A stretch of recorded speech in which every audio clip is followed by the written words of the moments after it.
Okay जी। हमने अभी तक जो लीडरशिप स्टाइल्स पढ़े, मोटिवेशन थ्योरीज पढ़ी, लीडरशिप स्टाइल्स पढ़े, देन हमने डिफरेंट टाइप ऑफ पावर्स को देखा। अब एक और इम्पोर्टेंट टॉपिक जो है which is related to manage project team. Actual में ये मैनेज प्रोजेक्ट टीम में भी नेगोशिएशन, सॉरी, जो कॉन्फ्लिक्ट रेजोल्यूशन है या कॉन्फ्लिक्ट से रिलेटेड बातें हैं वो हम पढ़ेंगे। हम एथिक्स के अंदर भी ये कॉन्फ्लिक्ट से रिलेटेड बात पढ़ेंगे। और ये जर्नली कॉन्फ्लिक्ट नेगोशिएशन के जो हमने प्रोक्योरमेंट का पार्ट पढ़ा था, प्रोक्योरमेंट के अंदर भी कॉन्फ्लिक्ट हैंडलिंग अगर आपको याद हो तो हमने पढ़ी थी। और इसी तरह स्टेक होल्डर्स के साथ भी बाज़ दफ़ा कॉन्फ्लिक्ट हैंडलिंग का टॉपिक उस कॉन्टेक्स्ट में भी आता है। अच्छा, अब conflict is an important topic actually. अगर मैं कहूँ कि कॉन्फ्लिक्ट मैनेजमेंट एंड मोटिवेशनल, ये लीडरशिप स्टाइल्स कह लें या पावर्स कह लें, इनसे मिला के कुछ ना कुछ क्वेश्चन, 4-5 क्वेश्चन जो हैं वो आपको डायरेक्टली और इनडायरेक्टली आ रहे होते हैं एग्ज़ाम में। नाउ पहली बात तो ये कि आपको कॉन्फ्लिक्ट का मतलब पता होना चाहिए, और जो मॉडर्न कॉन्सेप्ट है ना कॉन्फ्लिक्ट का, वो आपको पता होना चाहिए कि आजकल कॉन्फ्लिक्ट का क्या मतलब है। Generally conflict sounds as a bad thing, कि यार कॉन्फ्लिक्ट का मतलब हम फड्डा लेते हैं, ठीक है? और ऐसा नहीं है। कॉन्फ्लिक्ट का मतलब आप थोड़ा-सा इसको डाइल्यूट करने की कोशिश करें एक तो इस वर्ड को, और वो ये कहें कि डिफरेंस ऑफ ओपिनियंस को कॉन्फ्लिक्ट कह रहे हैं वो, ठीक है? एक तो थोड़ा-सा इसको ये समझिए, कॉन्फ्लिक्ट का मतलब बहुत स्ट्रिक्ट फड्डा नहीं है। Obviously later stages of conflict उस फड्डे वाले लेवल पे चली जाती है, बट बेसिकली इनिशियली कॉन्फ्लिक्ट का मतलब है two different opinions. One is saying कि हम इस प्रोजेक्ट को इस तरह कर लेते हैं, और दूसरा कह रहा है नहीं जी हम इसको इस तरह से शुरू करेंगे। So that's it. एक्चुअल में कॉन्फ्लिक्ट को समझने के लिए, और स्पेशली उसका जो मॉडर्न कॉन्सेप्ट है, modern view about the conflict, वो समझने के लिए आप इन 3 क्वेश्चंस को माइंड में रखें। पहली बात, is conflict a bad thing? Answer is no. Conflict avoid करने की हम कोशिश ज़रूर करते हैं। ड्यूरिंग, अब इस ये जो मैंने बात की ना, इस कॉन्सेप्ट को यहाँ पे ही समझ लें, क्योंकि जगह-जगह ये कॉन्ट्रडिक्शन सी आपको फ़ील होगी कि यार एक जगह मैं कह रहा हूँ conflict is not a bad thing, actually it's a good thing, और ये आपको मल्टीपल ओपिनियंस जो हैं वो देता है, एक डाइवर्सिफाइड ओपिनियंस आते हैं, और एक सॉल्यूशन के लिए multiple ways of handling that problem जो है ना वो आते हैं। सो इस सेंस में conflict is a good thing actually. However मैं साथ ये भी कहता हूँ कि अगला ही सेंटेंस पढ़ें, should we spend time preventing the root causes of conflict? क्या हम ये भी कह रहे हैं कि यार कॉन्फ्लिक्ट को हम खत्म कर दें? सो बेसिकली कुछ बातें कॉन्फ्लिक्ट के बारे में समझ लें। एक तो ये कि कॉन्फ्लिक्ट को आप 100% अवॉइड कर ही नहीं सकते हैं।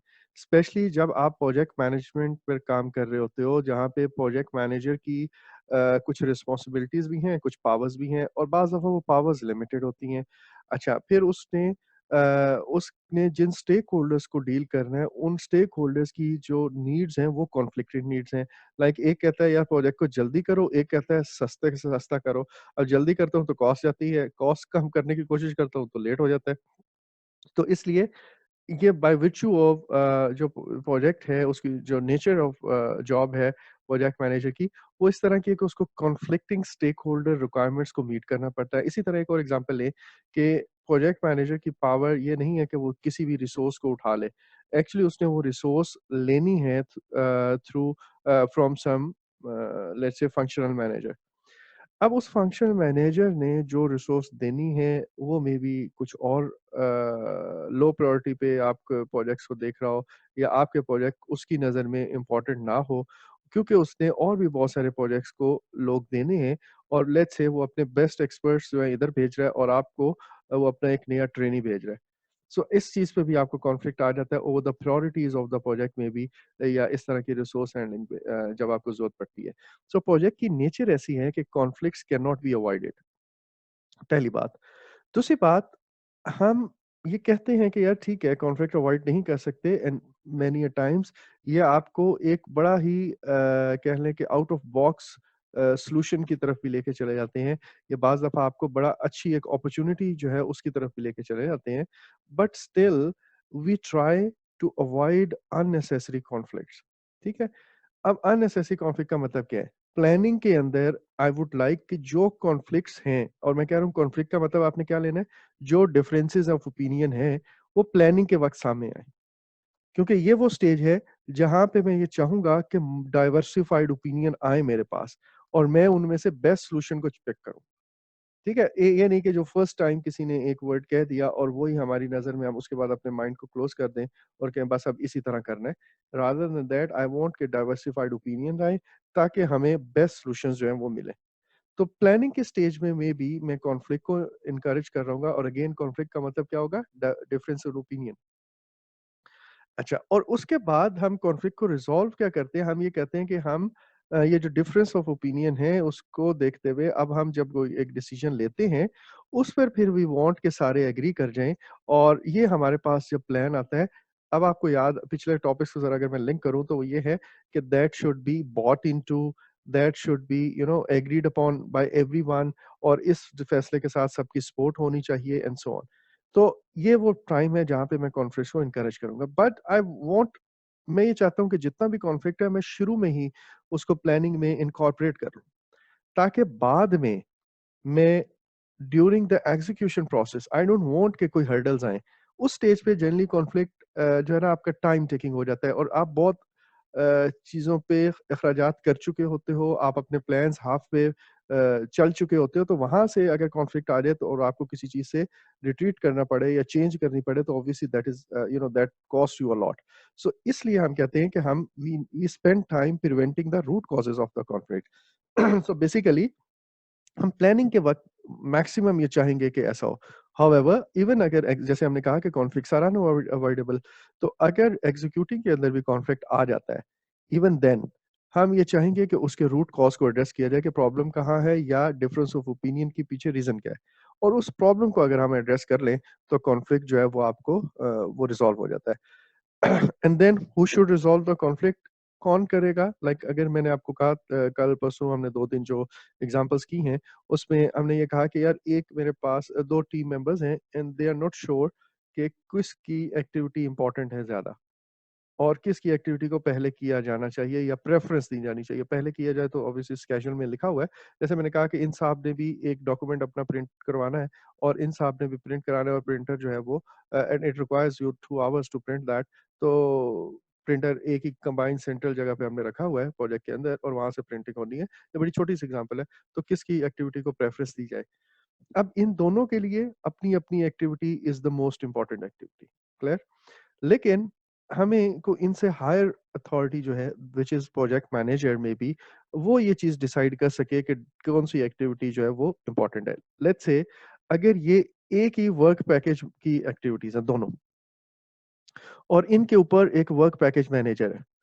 तो फिर आप कह सकते हैं कि वर्क पैकेज मैनेजर ही बता देगा इनको कि भाई ये वाली एक्टिविटी पहले करो, ये वाली बात करो, क्योंकि ये वर्क पैकेज मैनेजर रिस्पॉन्सिबल है इस पूरे वर्क पैकेज में होने वाली तमाम एक्टिविटीज़ के लिए। सो ही और शी नोज़ कि कौन-सी वाली ज़्यादा प्रेफ़रेंस की है। लेकिन अगर एक पैकेज वर्क पैकेज और दूसरे वर्क पैकेज के दरमियान है बात एक्टिविटी पे है तो फिर ऑब्वियसली और वो एक ही कंट्रोल अकाउंट में है तो कंट्रोल अकाउंट मैनेजर में भी उसको ज़्यादा बेहतर बता सके। एंड ओवरऑल प्रोजेक्ट मैनेजर जो है वो बताता है कि कौन-सी वाली एक्टिविटी पहले इम्पोर्टेंट है करनी और कौन-सी बाद में। लेकिन let's say conflict is about 2 projects जैसे मैंने कहा कि आप एक फंक्शनल मैनेजर के पास गए और उसे कहा कि भाई मुझे रिसोर्सेज़ दो। अभी दो, मुझे बेस्ट रिसोर्स चाहिए, मेरा प्रोजेक्ट बड़ा क्रिटिकल है, ऑर्गनाइज़ेशन के लिए बड़ा इम्पोर्टेंट है और वो रिसोर्स मैनेजर ये कहता है कि भाई मैंने 4 प्रोजेक्ट्स को और लोगों को भी 4 डिफरेंट प्रोजेक्ट्स पे लोगों को टीम ह्यूमन रिसोर्स देनी है और मैंने अपने डिपार्टमेंट का काम भी चलाना है और तो मुझे एग्ज़ैक्टली पता है एक्चुअल में आपका प्रोजेक्ट तो कुछ नहीं है, वो जो दूसरे प्रोजेक्ट्स हैं 2 वो बहुत क्रिटिकल है ऑर्गनाइज़ेशन के लिए। इधर प्रोजेक्ट मैनेजर कह रहा है कि मुझे पता है। सो अब ये कौन डिसाइड करेगा? आइदर इसका स्पॉन्सर कोई फंक्शनल मैनेजर, कोई सॉरी कोई प्रोग्राम मैनेजर मे बी जो इन दोनों को देख सकता है, जो इन सारे प्रोजेक्ट्स उसके सामने हैं। पीएमओ का हेड, ठीक है? प्रोजेक्ट मैनेजमेंट ऑफिस जो है जिसके अंडर सारे प्रोजेक्ट्स हैं वो बताएगा। जैसे प्रोजेक्ट मैनेजर बता रहा है कि कौन-सी एक्टिविटी इंपॉर्टेंट है, इसी तरह जो project management office PMO head है, वो बताएगा कि उसकी नज़र में कौन-से वाला प्रोजेक्ट इंपॉर्टेंट है, फिर अकॉर्डिंगली आप अपनी प्रायोरिटीज़ सेट करते हो। So who should resolve the conflict? This is another aspect जो आपको पता होना चाहिए। So with this background, now let's start reading the same points on the slide. Most of the things I have covered, except कि हमने जो conflict की resolution techniques हैं वो क्या-क्या है वो अभी हमने नहीं टच की, बाकी कर दिया। So is conflict a bad thing? No, conflict is not inherently bad नहीं है। हाँ, अगर वो difference of opinion inherently bad नहीं है, सॉरी, एक्चुअल में ये आपको अच्छे सॉल्यूशंस की तरफ भी लेके जाता है, बट अगर ये सींग फंसा के बैठ जाए तो फिर yes it can be bad. अगर आपने उसको सही तरह से रिजॉल्व नहीं किया तो it can be bad. Should we spend time preventing the root cause of conflict? Yes, it is important to identify and deal with the root cause of conflict.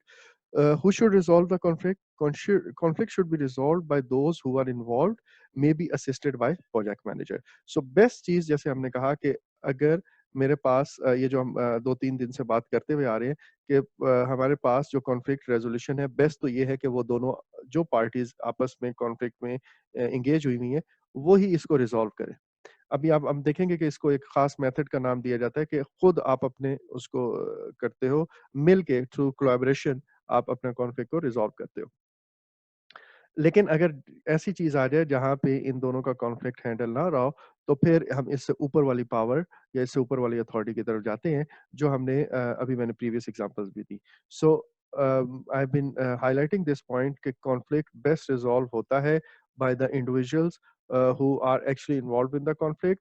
और अगर वो टीम मेंबर्स हैं तो फिर project manager, इस वक्त हम manage team का जो प्रोसेस पढ़ रहे हैं उसमें ऑब्वियसली टीम मेंबर्स है, लेकिन अदरवाइज भी जो उनसे हायर अथॉरिटी होगी वो उस कॉन्फ्लिक्ट रेजोल्यूशन को असिस्ट जरूर करती है। ये जो अभी मैंने थोड़ी देर पहले भी एग्जांपल्स बताई कि अगर वो बात पीएमओ हेड के पास जाती है तो PMO head, there is a difference of opinion between project manager and functional manager कि ये प्रोजेक्ट इंपॉर्टेंट है या वो प्रोजेक्ट इंपॉर्टेंट है।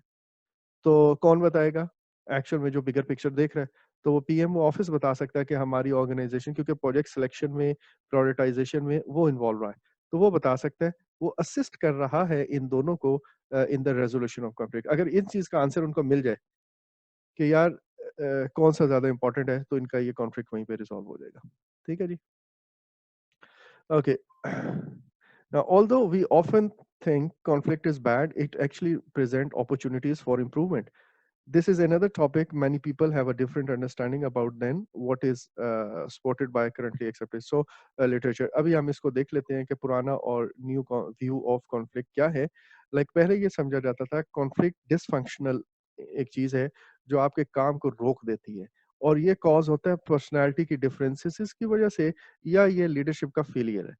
लेकिन अब ये समझा जाता है कि यार एक तो ये इनहेरेंटली 100% डिसफंक्शनल नहीं है, रादर ये आपको बाज़ दफ़ा अच्छे सॉल्यूशंस देता है, डाइवर्सिफाइड ओपिनियन देता है, एक बात। दूसरी बात, ये कॉन्फ्लिक्ट ऑफ पर्सनैलिटी या फेलियर ऑफ लीडरशिप की वजह से नहीं है। कॉन्फ्लिक्ट जो है वो अनअवॉइडेबल है because of the various forces, factors, people, वो आपस में इंटरेक्ट कर रहे होते हैं बहुत सारी जगहों पे, तो ये डिफरेंस ऑफ ओपिनियन आना इज वेरी नेचुरल। तो ये अनअवॉइडेबल है। सो अब ये देखिए, मैं बार बार एक चीज कोशिश कर रहा हूँ कि आपके माइंड में ये बिठाऊं कि कॉन्फ्लिक्ट का मतलब यहाँ पे किसी हद तक डिफरेंस ऑफ ओपिनियन है, अनलेस वो कॉन्फ्लिक्ट प्रोलॉन्ग हो जाए, सींग फंसा ले एक दूसरे के साथ, तो वो फड्डे वाली एक्सट्रीम पे चला जाता है। ठीक है। So conflict is to be avoided. पहले ये समझा जाता था कि कॉन्फ्लिक्ट हर सूरत जो है आपने रोकना है उसको, लेकिन अब हम कहते हैं कि conflict can be beneficial, specially जब हम प्लानिंग कर रहे होते हैं तो उस स्टेज में तो हम चाहते हैं कि हमारे पास अच्छी चीज आए।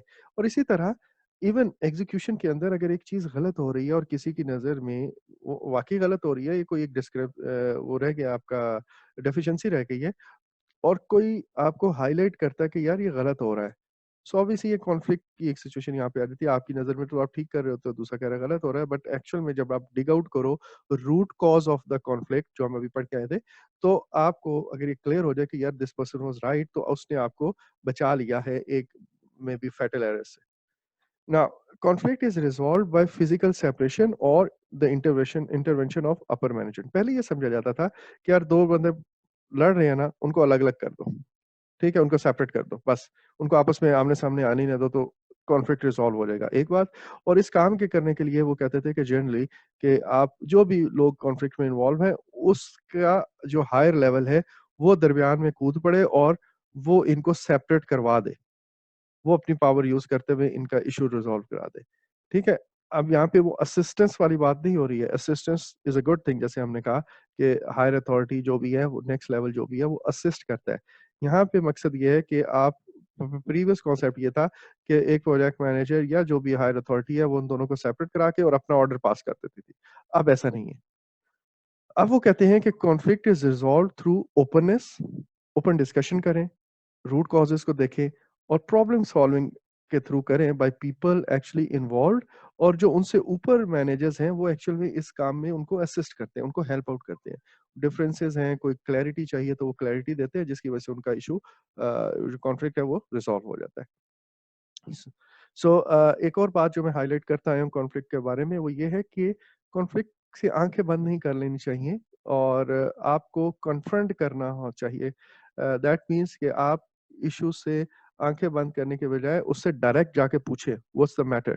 ठीक है, और ये बात मैं आपको बार बार कहता आया हूँ कि ये इस ह्यूमन एलिमेंट, जब से हमने ये ह्यूमन फैक्टर वाली चीजें शुरू की हैं, कम्युनिकेशन है, stakeholder management and now the resource management के अंदर जो ह्यूमन रिसोर्स की हम बात कर रहे हैं जगह जगह, तो ये वाला टॉपिक बार-बार इमर्ज कर रहा है, और इसी तरह ये टॉपिक फर्दर हम देखेंगे जो हमारा social responsibility sorry ethics and social professional conduct की जो रिस्पांसिबिलिटी है प्रोजेक्ट मैनेजर की, उस चैप्टर में भी या उस टॉप लेक्चर में भी आज रात को इंशाल्लाह वो भी देखेंगे।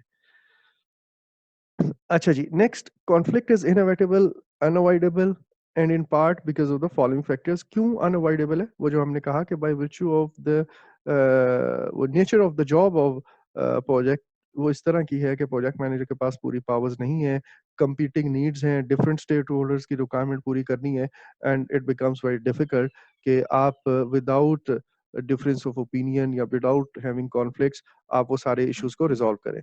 सो नाउ इसी तरह हमने कहा कि प्रोजेक्ट मैनेजर को उसकी अपनी पावर्स लिमिटेड होती हैं, उसने कहीं ना कहीं से असिस्टेंस लेनी होती है, रिसोर्स मैनेजर या फंक्शनल मैनेजर से रिसोर्सेज लेनी होती है, which may actually lead to conflict. Now, project manager has a professional responsibility as part of basic project management to attempt to avoid conflicts through the following actions. अभी थोड़ी देर पहले हमने कहा कि कॉन्फ्लिक्ट जो है ना वो अनअवॉइडेड है, पहले ये कहा जाता था कि it has to be avoided, और अब हम कह रहे हैं दिस कैन बी बेनिफिशियल। इसका ये मतलब नहीं है कि आप कॉन्फ्लिक्ट को शुरू में ही एड्रेस ना करें। We want to address them, we encourage difference of opinion, हम इसको बुरी चीज के तौर पे नहीं लेते, हम ओपननेस के थ्रू लेते हैं और डिस्कस करके उसको रिजॉल्व करने की कोशिश करते हैं। दैट मीन्स स्पेशली प्लानिंग के दौरान वी वुड लाइक कि आप टीम मेंबर्स के डिफरेंस ऑफ ओपिनियन को इनकरेज करें, रादर देन आप जो कह रहे हैं और वो आगे से गुमसुम होके बैठे हुए हैं और आपको यस सर किए जा रहे हैं। तो ये करने की बजाय आपने ये इंश्योर करना है, या इट्स बेटर कि आप डिफरेंस ऑफ ओपिनियन को इनकरेज करें और फिर उस डिफरेंस के होते हुए आप अपने मसाइल को हल करें। नाउ, अब वो क्या-क्या चीज़ें हैं जो आप अवॉइड या प्रिवेंट कर सकते हैं, मीन्स लेटर ऑन इश्यूज़ बनने से प्रिवेंट कर सकते हैं। Keeping the team informed about the following, अगर आपने प्रोजेक्ट चार्टर का कंटेंट क्या है, इसके बारे में लोगों को बताया है, तो बहुत सारे डिफरेंस ऑफ ओपिनियंस या डिफरेंसेस या जो आपके डाउट्स हैं लोगों के, वो क्लियर हो जाते हैं कि यार ये हमारे प्रोजेक्ट के अंदर क्या-क्या डेडलाइंस हैं। If people are clear about that, इस डेट तक हमने खत्म करना है, इस डेट तक हमने प्रोजेक्ट या फलां माइलस्टोन अचीव करना है। तो आपको बहुत सारे इश्यूज़ जो हैं, अगर कोई अब आपके पास ऐसी डिमांड रखने आ रहा था कि यार हम इसको दूसरे मेथड में कर लेते हैं which is a longer method, या वो कहता है कि यार कॉस्ट को कट करना शुरू कर दें, तो उसे आप बताएँ कि हम बहुत ज़्यादा कॉस्ट कटिंग करते हैं, तो हम इस डेट तक ये चीज़ अचीव नहीं कर सकते।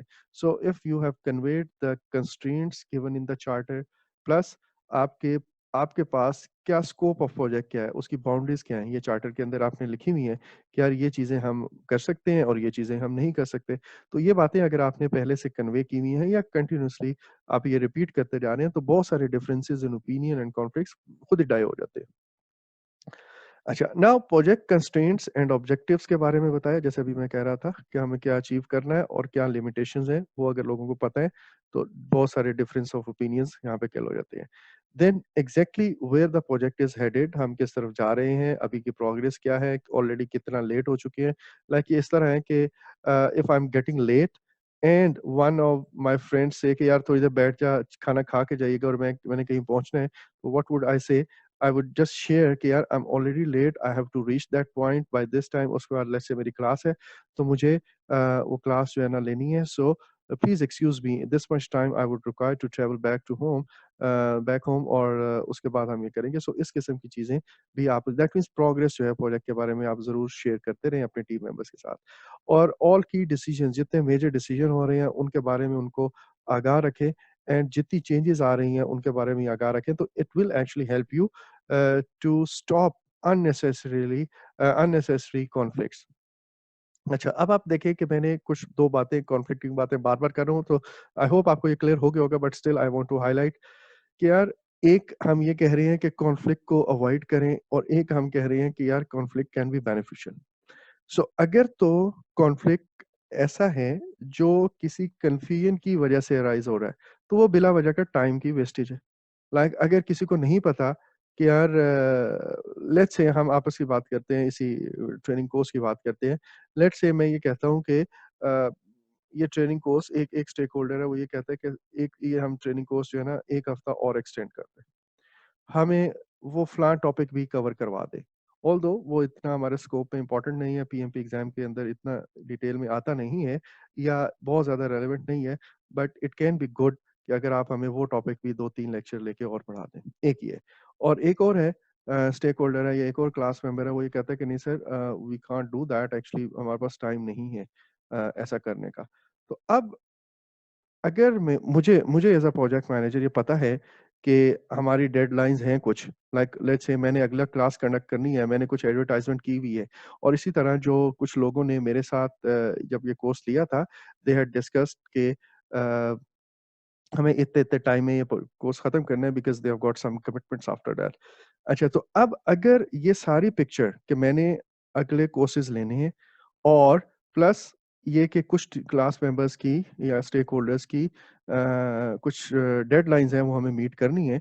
तो ये चीज़ अगर क्लियर हो तो ऑब्वियसली यू वांट ये वाले जो मेंबर हैं वो इसको खुद कंसीडर करते हुए कि यार ये पॉसिबल नहीं होगा कि हम 2 हफ्ते और एक्सटेंड कर दें या 1 हफ्ता और एक्सटेंड कर दें टू रीड और स्टडी एन एक्स्ट्रा टॉपिक जो कि हमारे सिलेबस में ही नहीं था। तो ठीक है, ये फ़ेवर माँगना ही शायद वो खुद ही उनको अंदाज़ा हो कि ये प्रैक्टिकल नहीं है। तो अगर आप इस किस्म की चीज़ें पहले से क्लियर रखते हैं, तो इस किस्म के कॉन्फ्लिक्ट को तो आप अवॉइड कर लेते हो। अब एक और कॉन्फ्लिक्ट है, वो डिफरेंस ऑफ ओपिनियन है about having a different approach to solve a problem. उस चीज़ में डाइवर्सिफाइड ऑप्शंस आती हैं, डाइवर्सिफाइड सॉल्यूशंस आते हैं and that is actually encouraging. So आपने डिफरेंस ऑफ ओपिनियन को एज़ दुश्मनी नहीं लेना, एज़ अ बैड थिंग नहीं लेना। आपने उसको डिस्कस करके एक्चुअल में ओपन माइंड के साथ, ओपननेस के थ्रू आप एक्चुअल में लोगों को लिमिटेशंस बताएँ, अपने प्रॉब्लम्स बताएँ, अपने कंस्ट्रेंट्स बताएँ, अपने ऑब्जेक्टिव्स बताएँ and you can resolve those conflicts और डिफरेंसेस ऑफ ओपिनियन। फिर आप लोगों को जो उनका काम है वो क्लियरली रिस्पॉन्सिबिलिटीज़ को असाइन करें और देन ओवरलैपिंग रिस्पॉन्सिबिलिटीज़ ना हो। लाइक मैं 2 बंदों को कहूँ कि यार आप जाओ और ये करके आना और साथ एक और तीसरे को जो है ना मैंने 4 काम दिए एंड देन एक काम ये भी दे दिया जो इन 2 ने करना था। तो हो सकता है कि यहाँ पे उनका प्रॉब्लम आ जाए, वो कहें यार ये हमने करना है और ये साहब कहें कि हमने करना है। और इसी तरह ये भी मुमकिन है कि वो साहब को जब पता चले इन 2 को कि यार इसके ज़िम्मे भी वो आया हुआ है ये काम लगाया गया है, तो वो ये समझे कि ये कर लेगा और ये साहब ये समझें कि ये दोनों कर लेंगे और वो का काम कोई भी ना करे तो ऑब्वियसली वहाँ से भी कॉन्फ्लिक्ट या डिफरेंस ऑफ ओपिनियन है जो एक्चुअली प्रोजेक्ट को इफ़ेक्ट करेगा। Now making work assignment interesting and challenging. Interesting भी हो, चैलेंज भी हो उसके अंदर, बिल्कुल मोनोटोनस या बोरिंग ना हो, बहुत आसान एक ही तरह की चीज़ बार-बार करना ये बोरिंग हो जाता है, मोनोटोनस हो जाता है, उसमें ग्रोथ नहीं होती है, तो लोग अपना इंटरेस्ट लूज़ कर जाते हैं। अच्छा, फॉलोइंग अच्छा इसका एक मतलब हम ये भी ले सकते हैं कि अगर आप अपने काम में इंटरेस्ट ले रहे हो और अपने काम में फुली एंगेज्ड हो, तो इट इज़ क्वाइट पॉसिबल कि एंड चांसेस आर कि आप अननेसेसरी दूसरे के काम में इंटरवीन नहीं कर रहे होगे।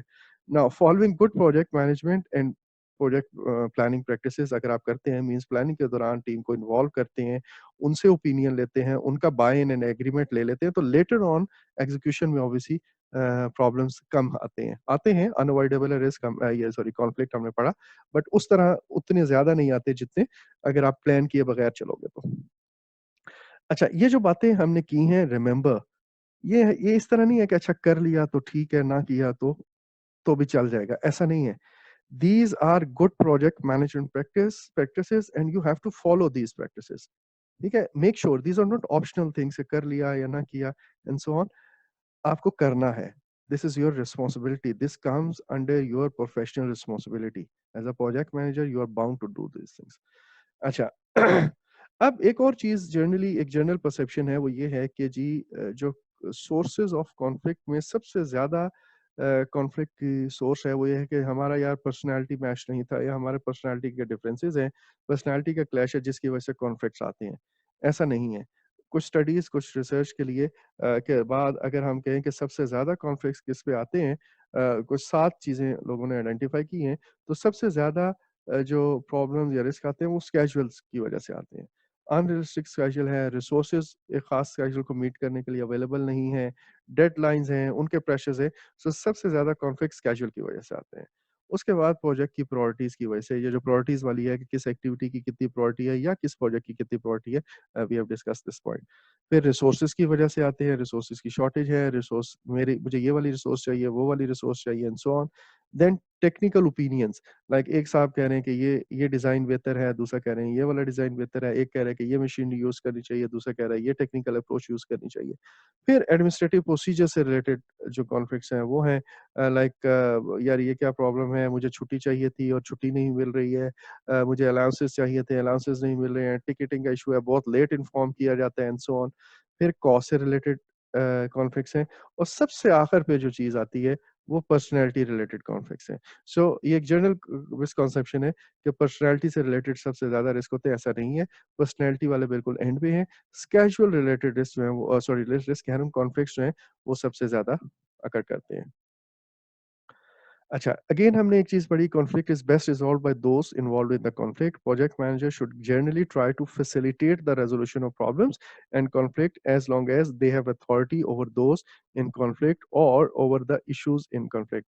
अगर आपको मैं एक सिनेरियो दूँ और मैं ये कहूँ कि एक फंक्शनल मैन एक एक आपका प्रोजेक्ट मैनेजर हैं आप और आपकी टीम पे एक आईटी के डिपार्टमेंट की एक सोर्स काम कर रही है और वो सोर्स एक्चुअल में एक उसका एक कॉन्फ्लिक्ट हुआ है या एक कॉन्फ्लिक्ट जनरेट होता है उसके ऑफिस में, मे बी उसके सुपरवाइजर से, और उसका सुपरवाइजर कहता है कि यार आप अपने ऑफिस का ये काम करें और आप प्रोजेक्ट का काम ना करें। वो ये कहता है कि मुझे प्रोजेक्ट का काम करना है। अब इन दोनों में कॉन्फ्लिक्ट है। तो क्या आपके पास as a project manager authority है कि आप इस कॉन्फ्लिक्ट में जंप इन करें या रिज़ॉल्व करें? या ये काम उसके फंक्शनल मैनेजर का है? सो बेसिकली मे बी ये काम उसके फंक्शनल मैनेजर का हो। सो आपने लाज़मी देखना है कि जो भी सिनेरियो दिया गया है, उस सिनेरियो के अंदर क्या आपके पास ये अथॉरिटी है कि आप उस कॉन्फ्लिक्ट को रिज़ॉल्व कर सकें या जो इश्यू बताया गया उस इश्यू को रिज़ॉल्व कर सकें? इफ नॉट, द स्पॉन्सर और functional managers may be called to assist. ठीक है? फिर उनका काम है असिस्ट, आप खुद अगर नहीं कर सकते but if you have come to that has come to your notice, like यही यही रिसोर्स आपके पास आती है, आप कहते हो यार आप लेट आए हैं और वो कहता है कि सर एक्चुअली वो मेरे सुपरवाइज़र को ये बात समझ नहीं आ रही कि मैंने प्रोजेक्ट का काम भी करना है और ठीक है मैंने दूसरा भी करना है and I have to plan. तो वो ये समझते हैं कि शायद रूटीन मैटर्स जो हैं वो मेरे लिए डेली रूटीन के जो हमारे ऑर्गेनाइज़ेशन के काम हैं वो करूँ और ये ना करूँ। तो इस केस में ऑब्वियसली वो सुपरवाइज़र मेरे अंडर नहीं आता, ये resource for the project purpose of this project मेरे अंडर आती है। In that case, I would request that functional manager कि यार काइंडली ये एक आता है प्रॉब्लम आती आ रही है। पहली बात तो मैं इनसे इनके चेक करूँगा खुद इस बंदे को क्योंकि आपका इश्यू रिज़ॉल्व हुआ है या नहीं हुआ? अगर वो कहता है सर रिज़ॉल्व हो गया, हमने खुद आपस में कर लिया तो मेरा कोई काम नहीं है उसमें फिर जंप इन करने का। लेकिन अगर ऐसा नहीं हुआ फिर मैं इस फंक्शनल मैनेजर को कहूँगा कि यार काइंडली ना वो समहाउ मे बी इन्फॉर्मेशन आपके सुपरवाइज़र तक नहीं पहुँची कि ये रिसोर्स जो है ना वो हमारे प्रोजेक्ट पे क्या कहते हैं नॉमिनेट हुई भी है।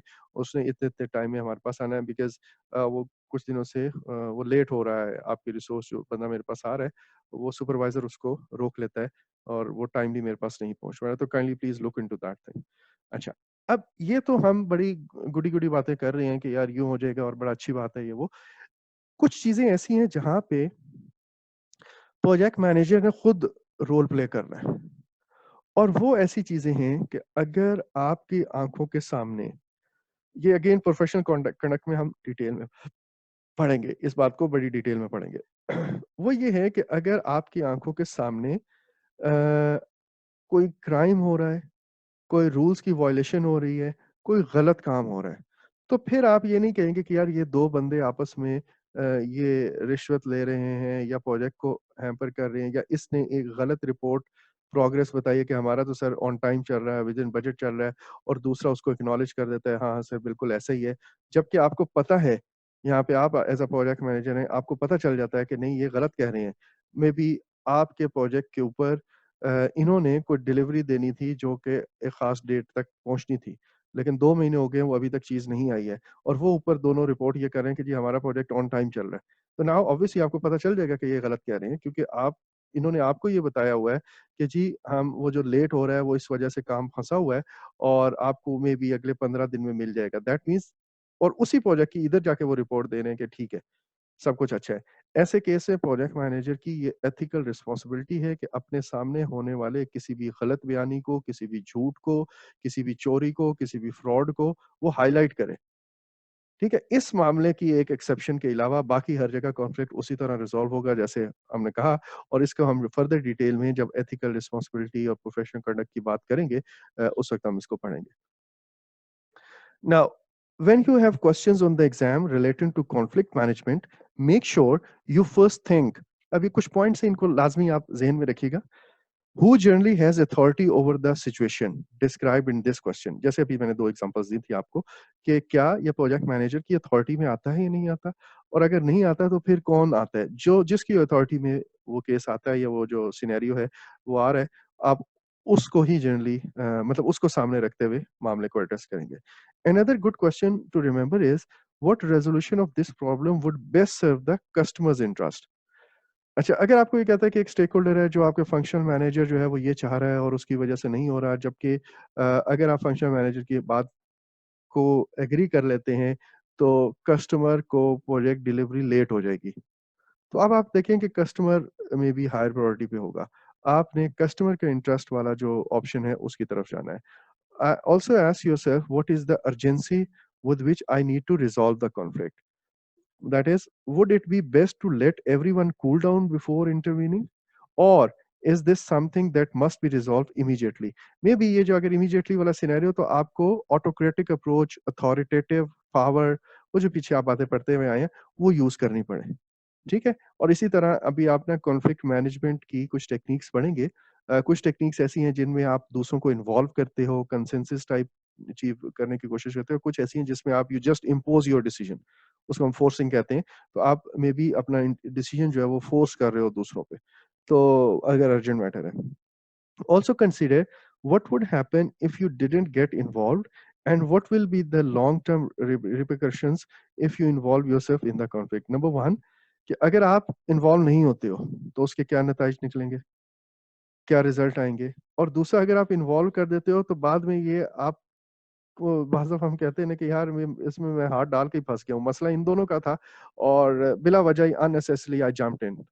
ठीक है? लेकिन ऑब्वियसली यहाँ पे हम एज़ अ प्रोजेक्ट मैनेजर बात कर रहे होते हैं कि प्रोजेक्ट के इंटरेस्ट के लिए क्या चीज़ बेहतर है। क्या ऐसा तो नहीं है कि मैं अगर किसी एक बंदे के साथ या उसके ओपिनियन को सपोर्ट करूँ, तो बाद में जो बाकी जो मेजर स्टेक होल्डर्स हैं, मैं उनका ट्रस्ट लूज़ कर जाऊँ या मैं उनका बाय एंड लूज़ कर जाऊँ। तो ये इस किस्म के लॉन्ग टर्म आपने उसके इफेक्ट्स को भी ज़हन में रखना होता है। बट अगेन रिमेंबर एथिकल जो कंडक्ट है इट आस्क्स यू कि आप best interest of the project को सामने रखें। ठीक है? ये जो मैंने अभी कही कि लॉन्ग टर्म मेरे जो relation with the stakeholder खराब हो जाते हैं, इसका मतलब ये नहीं कि पर्सनल रिलेशन खराब हो जाते हैं।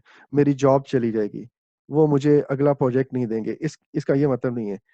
इसका मतलब ये है कि वो आपको प्रोजेक्ट को लॉन्ग टर्म इफ़ेक्ट करेंगे।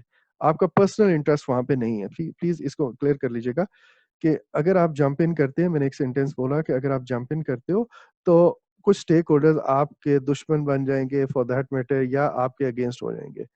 अब यहाँ पे आपके ज़ाती अगेंस्ट वो नहीं होंगे और ना आपको ये फ़िक्र होनी चाहिए कि वो मेरी मुझे जॉब से निकलवा देंगे, ना आपको ये फ़िक्र होनी चाहिए कि वो मुझे अगला प्रोजेक्ट नहीं देंगे। आई don't care about that because मेरे लिए प्रोजेक्ट के ऊपर मेरी जो रिस्पॉन्सिबिलिटी है, मेरे पे जो फ़र्ज़ है, मैंने वो अदा करना है। ठीक है? You have to have that attitude in your mind कि यार what no matter what happens to my personal career growth और अगर अदर बिज़नेसेस और opportunities I don't care about that. मेरे लिए मैं ये प्रोजेक्ट कर रहा हूँ, ये प्रोजेक्ट मेरे लिए सबसे बड़ी रिस्पॉन्सिबिलिटी है। तो जो चीज़ इसके इंटरेस्ट में होगी, मैं उसको ठीक रखूँगा और जो चीज़ इसके इंटरेस्ट में नहीं होगी, मैं वो नहीं करूँगा। हाउएवर ये जो कॉन्फ्लिक्ट के केस में अगर आप ये कहते हैं कि मेरा फलाँ दुश्मन बन जाएगा, तो यू से it in terms of projects success कि यार अगर मैंने ये नहीं किया तो ये बाद में मेरे पास ये स्टेक होल्डर मेरे प्रोजेक्ट को सक्सेसफुली कंप्लीट नहीं होने देंगे, या उनके साथ मेरा कोई ऐसा परमानेंट कॉन्फ्लिक्ट जनरेट हो जाएगा जिसकी वजह से मेरा प्रोजेक्ट इफेक्ट होगा। तो ये ज़ाती इफेक्ट या ज़ाती वो रंजिश की बात नहीं है, यहाँ पे प्रोजेक्ट की प्रायोरिटी की बात हो रही है। इसको लाज़मी माइंड में क्लियर रखिएगा। अच्छा, अब कॉन्फ्लिक्ट रेज़ोल्यूशन की कौन-कौन सी टेक्निक्स हैं, मैंने थोड़ी बहुत ज़िक्र की हुई हैं तो किसी हद तक। पहली है collaborating. Collaborating is a problem solving technique. अभी हम थोड़ी देर बाद एक एक्सरसाइज़ करेंगे, उसमें आपको इसको फर्दर क्लैरिटी मिलेगी जब एक एग्ज़ाम्पल को हम देखेंगे। But with this technique 2 parties openly discuss करते हैं डिफरेंसेस को, और then they try to incorporate multiple viewpoints to arrive at a consensus. So collaboration leads to a win win situation. ये वो सिचुएशन है, ये जो फैसला आपके पास आता है, वो उसमें दोनों पार्टीज़ जो कॉन्फ्लिक्ट में इन्वॉल्व होती हैं, वो एक्चुअल में एग्री कर जाती हैं। लाइक दोनों को फ़ायदा होता है उसमें। फॉर एग्ज़ाम्पल अगर मैं कहूँ, एक पार्टी जो कि एक मैनेजर है, एडमिनिस्ट्रेशन मैनेजमेंट साइड का है, और एक टेक्निकल एक्सपर्ट है, और वो एक और चीज़ चाह रहा है।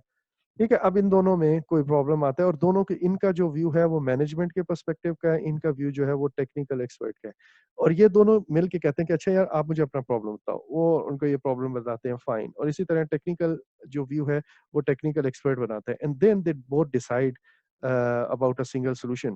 क्या ठीक है, आई एग्री, आपकी जगह वो इम्पोर्टेंट है, सो आज के बाद आप ये कर लीजिएगा और मैं ये कर लूँगा, या you will look after the management aspects and I will look after the technical aspect. तो आप दोनों आपस में कोलैबोरेट कर लेते हो। आप इस तरह कोलैबोरेट करते हो कि आप दोनों की बात रह जाती है, ठीक है? आप दोनों की बात मानी जाती है, एंड एक्चुअल में this is the best technique that one should follow, कि दोनों पार्टीज़ विन-विन करती हैं और आपका प्रोजेक्ट इफेक्ट नहीं होता।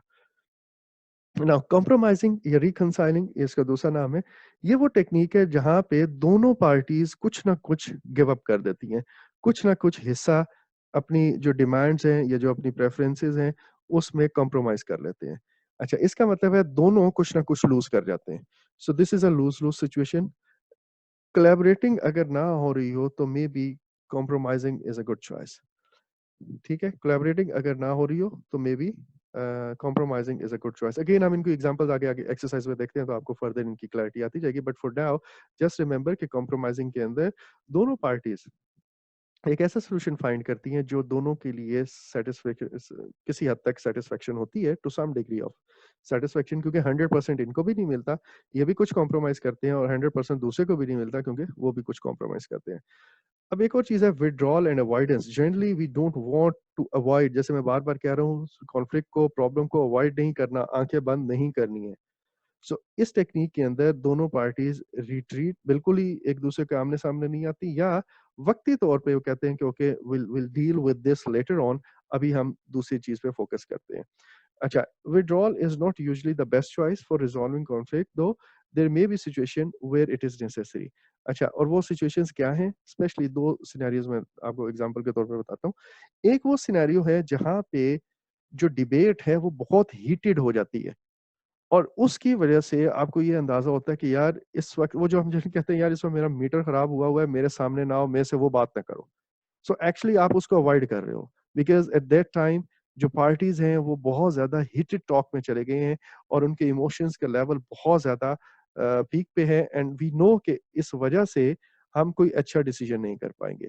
तो यू टेम्परेरीली पोस्टपोन एक्चुअली इस कॉन्फ्लिक्ट को रिज़ॉल्व करने का, फैसले को थोड़ा-सा पीछे कर देते हैं। एक ये बात है।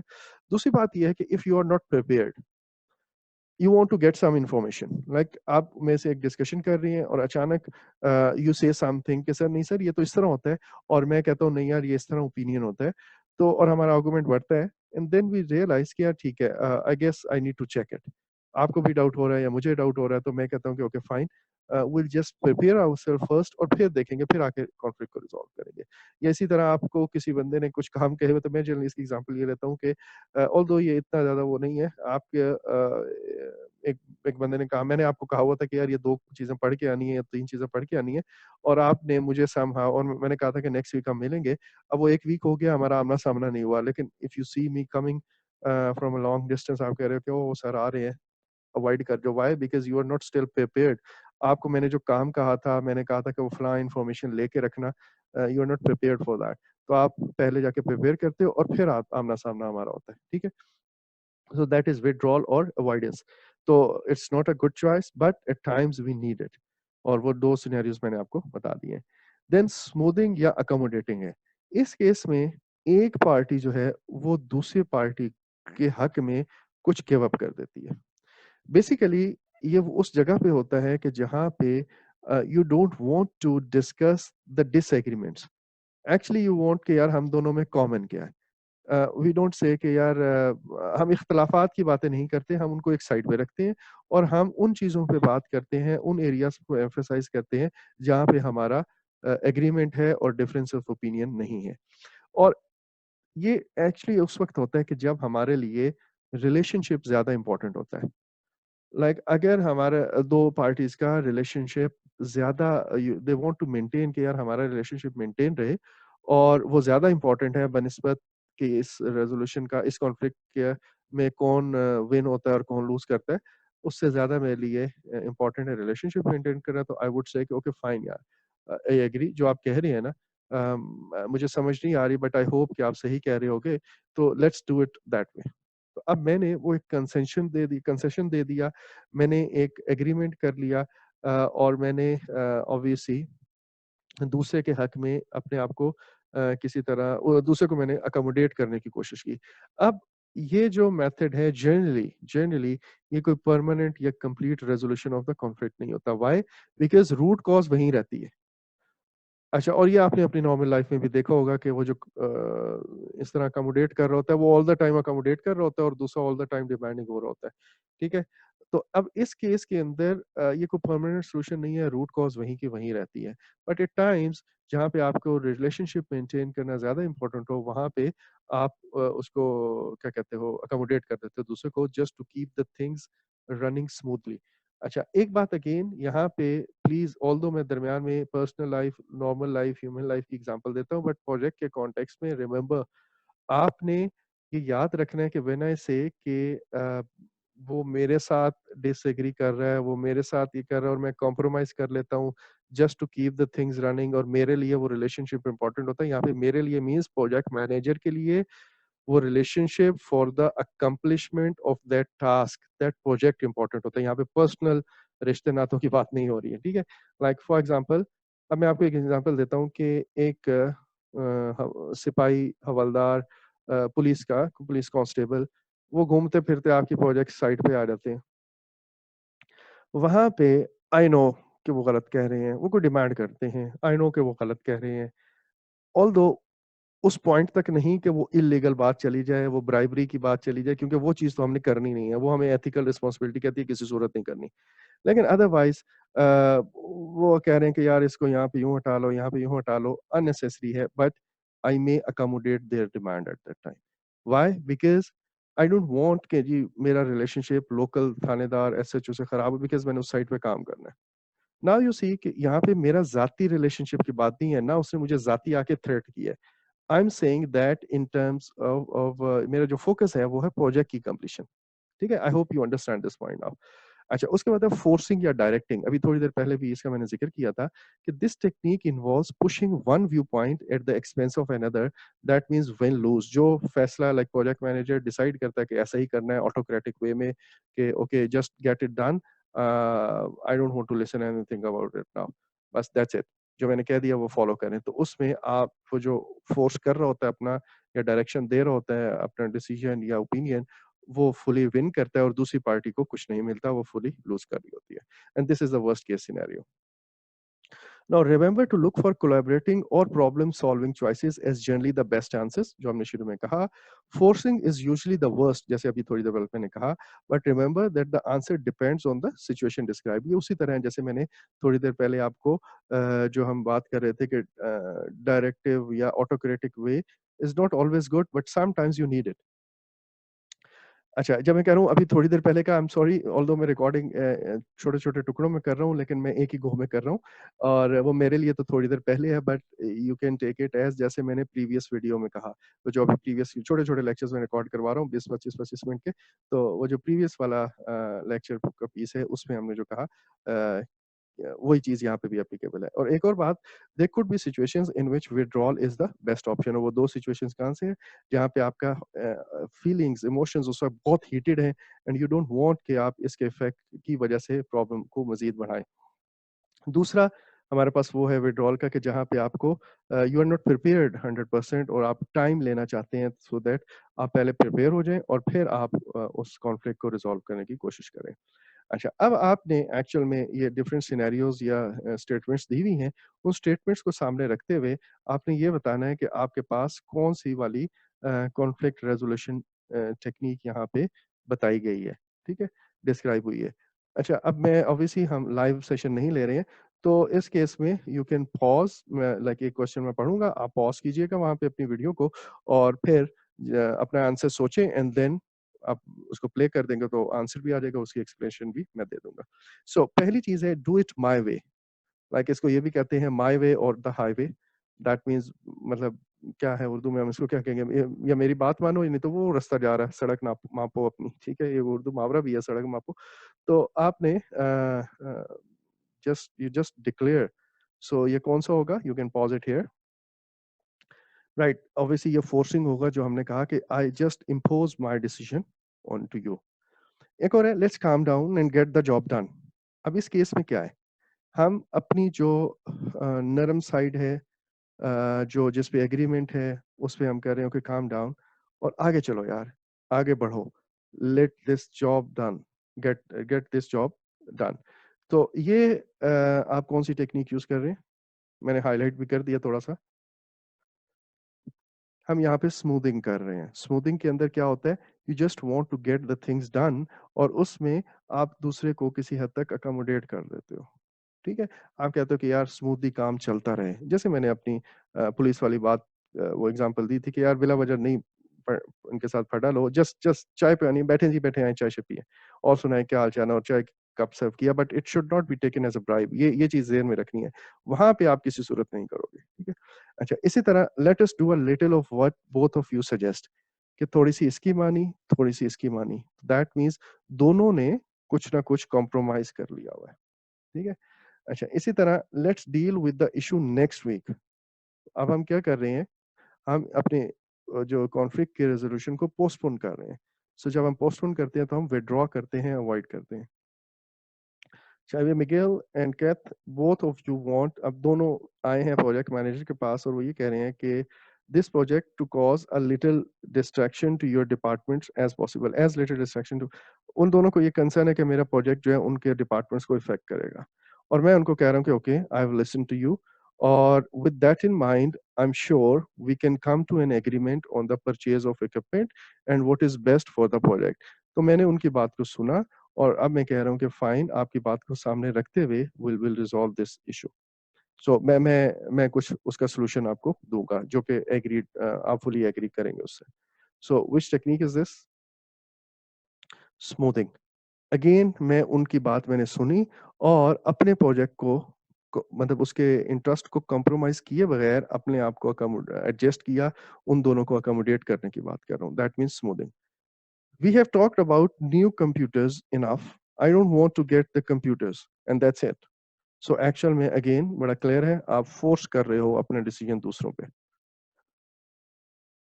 Now again ये वो mix up है, you say the project should include the purchase of new computers और क्या कहती हैं कि sorry, you say the project can use existing equipment। एक के ख्याल में नए कंप्यूटर खरीदने चाहिए और दूसरे के ख्याल में पुराने कंप्यूटर ही ठीक है। So I suggest, मैं project manager में भी हूँ, I suggest we perform following test on the existing computer equipment to determine if it needs to be replaced। तो मैं ये कहता हूँ कि ठीक है, आपके ख्याल में नए कंप्यूटर खरीदने चाहिए, दूसरा कहता है कि नहीं, पुराने ही ठीक हैं। और मैं कहता हूँ कि अच्छा यार यूँ कर लेते हैं कि ये जो कह रहे हैं ना नए कंप्यूटर खरीदने चाहिए, उनके पीछे थीम ये है कि ये पुराने कंप्यूटर्स इतने फास्ट या एडवांस नहीं हैं कि हमारी नई रिक्वायरमेंट्स को पूरा कर सके या प्रोजेक्ट की रिक्वायरमेंट को पूरा कर सके।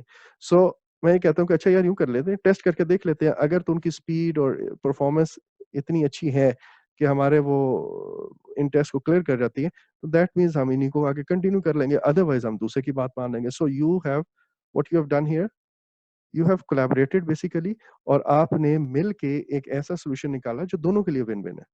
ठीक है? Now let's see what everyone thinks and try to reach a consensus.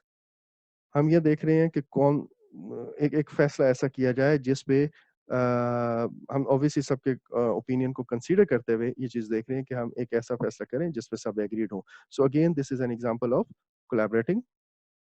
Then, since we cannot decide on the purchase of new computers, we will have to wait until our meeting next month.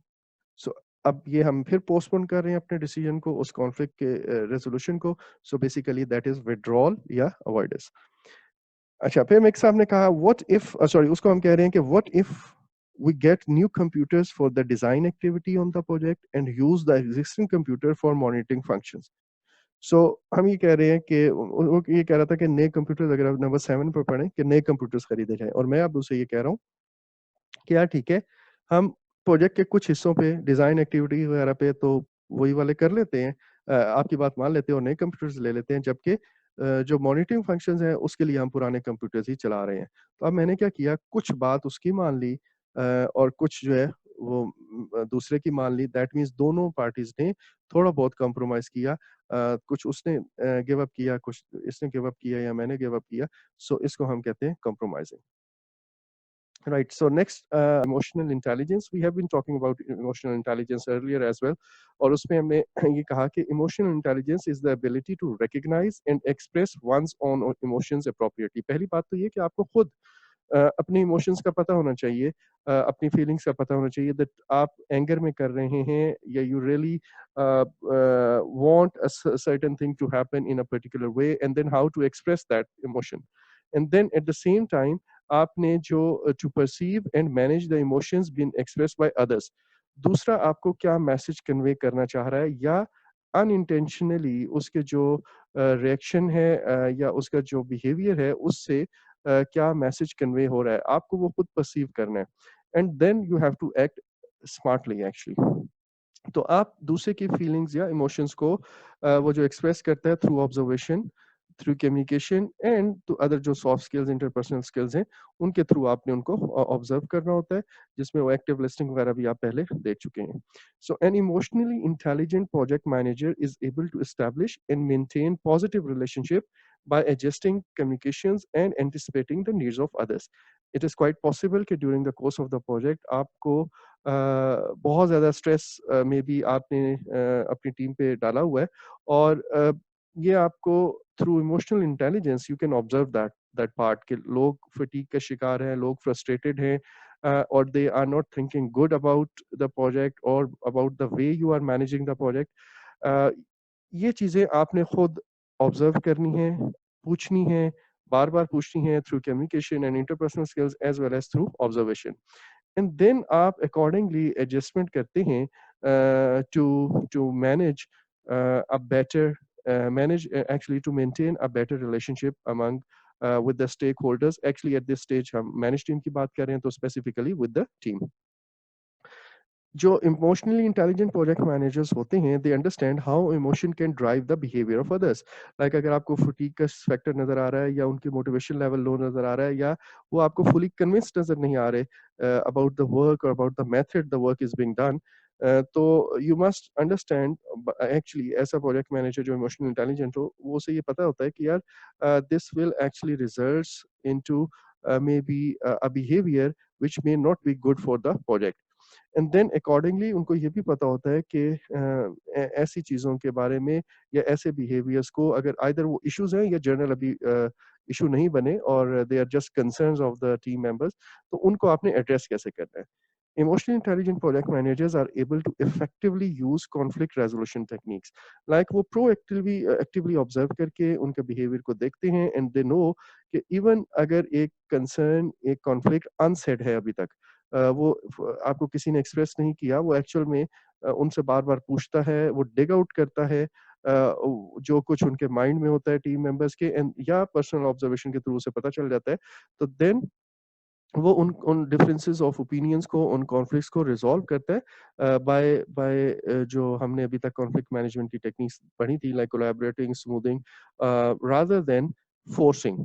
और ये actually वो force करना, बार-बार force करना या अपना opinion sorry sorry सिर्फ़ अपना डिसीजन जो है वो इम्पोज़ करते रहना, एक्चुअली इस केस में आप वो अपनी पावर यूज़ कर रहे होते हो, जिसको हम क्या कहते हैं? उसको हम लेजिटिमेट पावर कहते हैं, bye virtue of your position. लेकिन हमने थ्रू आउट दिस कोर्स हमने एक बात ज़हन में रखी, बार-बार रिपीट की कि यार इट्स ऑलवेज़ बेटर कि आप टीम को डिसीजन मेकिंग में इन्वॉल्व करें, ताकि उनका बाय इन, उनका कमिटमेंट बढ़ जाए। तो आप इसके लिए forcing is not a very good strategy, इसके लिए collaboration and smoothing is a better way, ठीक है? और उसकी वजह से एक्चुअल में जब आपका कंटिन्यूअसली ये बिहेवियर रहता है और आप अपनी टीम के साथ फेयर रहते हैं, आपके अंदर एम्पैथी होती है, आप रियलाइज़ करते हैं कि टीम की रिक्वायरमेंट्स क्या हैं, आप उनके शूज़ में उतर के देखते हैं, आप उनका इनपुट रेगुलर लेते रहते हैं थ्रू द प्रोजेक्ट, तो आपको actually you develop a trust and they realize कि जी they perceive something good about you, कि आप ट्रस्टवर्दी हैं, आप जो कह रहे हैं यू मीन इट, और आप एक्चुअली कंसर्न्ड हैं and you are very fair. और ये 2 चीज़ें जो है, स्पेशली ट्रस्टवर्दीनेस एंड फेयरनेस, ये हम फर्दर, जैसे मैं बार-बार कह रहा हूँ कि ज ये ह्यूमन एलिमेंट जब जब आएगा, तो हम एथिक्स और उसकी भी बात करेंगे, तो वो हम इंशाल्लाह एथिक्स वाले चैप्टर में इसको फर्दर कवर करेंगे। So that was all about emotional intelligence. Sorry, one point is left. Emotional intelligence enables a project manager to bring out the best in co-workers and the team members by making them feel valued and important. Like जब आप उनके concern को देखोगे, उनकी look after करोगे, accordingly उनके concerns के मुताबिक अपने प्लान्स बताओगे। बट अगेन एक पॉइंट यहाँ पे याद रखिएगा कि यहाँ पे जब भी प्रोजेक्ट मैनेजर के ट्रस्ट है, प्रोजेक्ट मैनेजर की वो क्या कहते हैं ट्रस्टवर्दीनेस है, या प्रोजेक्ट मैनेजर का अच्छा इंसान होने की जो बातें हैं, और इसी तरह जो टीम की एक्सपेक्टेशंस हैं या टीम का बिहेवियर है, we are talking about in terms of projects interest, ये याद रखें। मैं पर्सनली लाइक लोगों को अलाउंसेस दे रहा हूँ, बिला वजह दे रहा हूँ, वो काम नहीं भी कर रहे, तो मैंने हाथ खोला हुआ है, अपने रिश्तेदारों को भी जो है मैं ऑब्लाइज किए जा रहा हूँ उसमें। ये चीज़ इस कैटेगरी में नहीं आती है, ठीक है? आपने we are talking about project का इंटरेस्ट, प्रोजेक्ट पे डिफरेंट स्टेक होल्डर्स का रोल। ओके, नाउ हमारे पास so what I was talking about कि आपने वो अपने को-वर्कर्स में से बेस्ट आउटपुट लेता है, और उनको ही और शी वो जो भी प्रोजेक्ट मैनेजर है, ही और she make them feel valued and important, ठीक है? But again in terms of और in the best interest of the project. ये नहीं कि उनको वो पर्सनल अलाउंसेस या गाड़ियाँ जो है ना वो ऑथराइज़ है, नहीं है, देता रहता है और उसपे खुश कर लेता है, ऐसी बात नहीं है। Emotional intelligence can be develop and increase with study and practice. आप इसके बारे में जितना पढ़ते जाएंगे ऑब्वियसली आपको बेहतर पता होगा, एंड देन आप उनको प्रैक्टिस करते रहेंगे, तो it will become your habit as well. अच्छा, कुछ और इंपॉर्टेंट टर्म्स हैं जो प्रोजेक्ट के ऊपर अभी सॉरी पीएमपी एग्जाम के अंदर जनरली ओकेजनली अपीयर होती रहती हैं, वो अभी हम बात करेंगे, काफी सारी आपने पढ़ी हुई है उसमें। अच्छा इतनी ज़्यादा नहीं है, 2-3 ही है।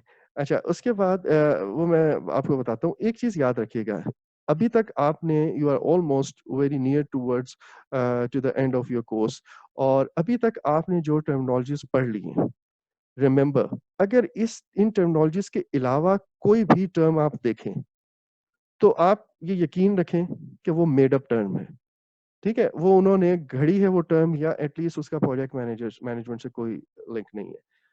होता ही है कि एग्जाम के अंदर जो आंसर चॉइसेस होती हैं, वो दरमियान में कुछ made up terms as a choice दे देते हैं, और वो टर्म एक्चुअल में एग्जिस्ट ही नहीं करती, या एटलीस्ट प्रोजेक्ट मैनेजमेंट की डोमेन में नहीं करती है। सो आपको अभी तक जितना पढ़ा दिया गया है, आपने जितना पढ़ लिया है, आपका कोर्स में ऑलमोस्ट सारी चीजें कवर हो चुकी हुई हैं, ठीक है? तो अगर कोई आंसर ऐसा देखें जो आपको मेड अप टर्म लगे, तो आपने उस आंसर को तो समझ लेना ये रॉन्ग चॉइस है। फाइन। सो अब जो कुछ बातें रह गई हैं उनको देख लेते हैं। एक है एक्सपेक्टेंसी थ्योरी। ये थ्योरी भी है, जैसे आपने मोटिवेशनल थ्योरीज बाकी पढ़ी हैं, उससे उसी तरह की एक थ्योरी कह लें आप। इसके अंदर ये होता है कि देयर सम एम्प्लॉइज या पीपल जो ये बिलीव करते हैं कि अगर वो मेहनत करेंगे, if they will put in efforts, तो उनकी एफर्ट से अच्छा आउटकम निकलेगा, अच्छी परफॉर्मेंस आएगी। ठीक है? आप प्रोजेक्ट के ऊपर या अमूमन या अपनी ऑर्गेनाइजेशन के अंदर ऊपर देखते हैं, कुछ लोग कहते हैं यार फायदा ही कोई नहीं है मेहनत करने का, छोड़ दो, ये नहीं होगा। ऐसे लोगों की हम बात नहीं कर रहे, बट देयर सम एम्प्लॉइज जो ये बिलीव करते हैं कि उनकी एफर्ट्स जो हैं उससे परफॉर्मेंस में की इफेक्टिवनेस बढ़ेगी, एक बात। दूसरी बात, और वो ये भी एक्सपेक्ट करते हैं देन कि अगर उनकी परफॉर्मेंस अच्छी होगी तो उसके नतीजे में they will be rewarded for their that accomplishment. अच्छा, अब अगेन अगर मैं वो जो सेंटेंस अमूमन आप सुनते हैं, यार कोई फ़ायदा नहीं है, इधर कौन-सा हमें प्रमोशंस मिल जानी है, इधर कौन-सा हमें रेज़ेस मिल जानी है। ये वो लोग नहीं हैं, वो लोग कोई और लोग हैं, ठीक है? सो जो लोग ये बिलीव करते हैं कि मेहनत करने का से आपको यू बेटर परफॉर्म बेटर और उसका आपको रिवॉर्ड भी मिलता है, ऐसे लोग उस वक़्त तक प्रोडक्टिव रहते हैं, जब तक उनका रिवॉर्ड इस किस्म का हो कि उनकी जो एक्सपेक्टेशंस हैं, उस रिवॉर्ड से वो पूरी होती रहें। दैट मीन्स अगर वो जो आपने हायरार्की मैस्लोज़ की थ्योरी पढ़ी है कि अगर उनका लेट्स से जो डिज़ायर्ड रिवॉर्ड है, जो उनकी नज़र में होना चाहिए, वो सेल्फ एस्टीम वाला है, रिकॉग्निशन वाला है लेट्स से, जिसमें या ऐसा है कि जिसमें दे वांट कि यार हमें एप्रिशिएट किया जाए, हमें एक अच्छा टाइटल दिया जाए। तो अगर जब तक आप उस लेवल का, उस तरह का उनको रिवॉर्ड देते रहेंगे, तो वो प्रोडक्टिव रहेंगे। अदरवाइज़ वो भी उसी कैटेगरी में जाके कहीं फ़ॉल कर जाएँगे जो ये कहते हैं कि यार कोई फ़ायदा नहीं है, मैंने बड़ी मेहनत करके देख ली।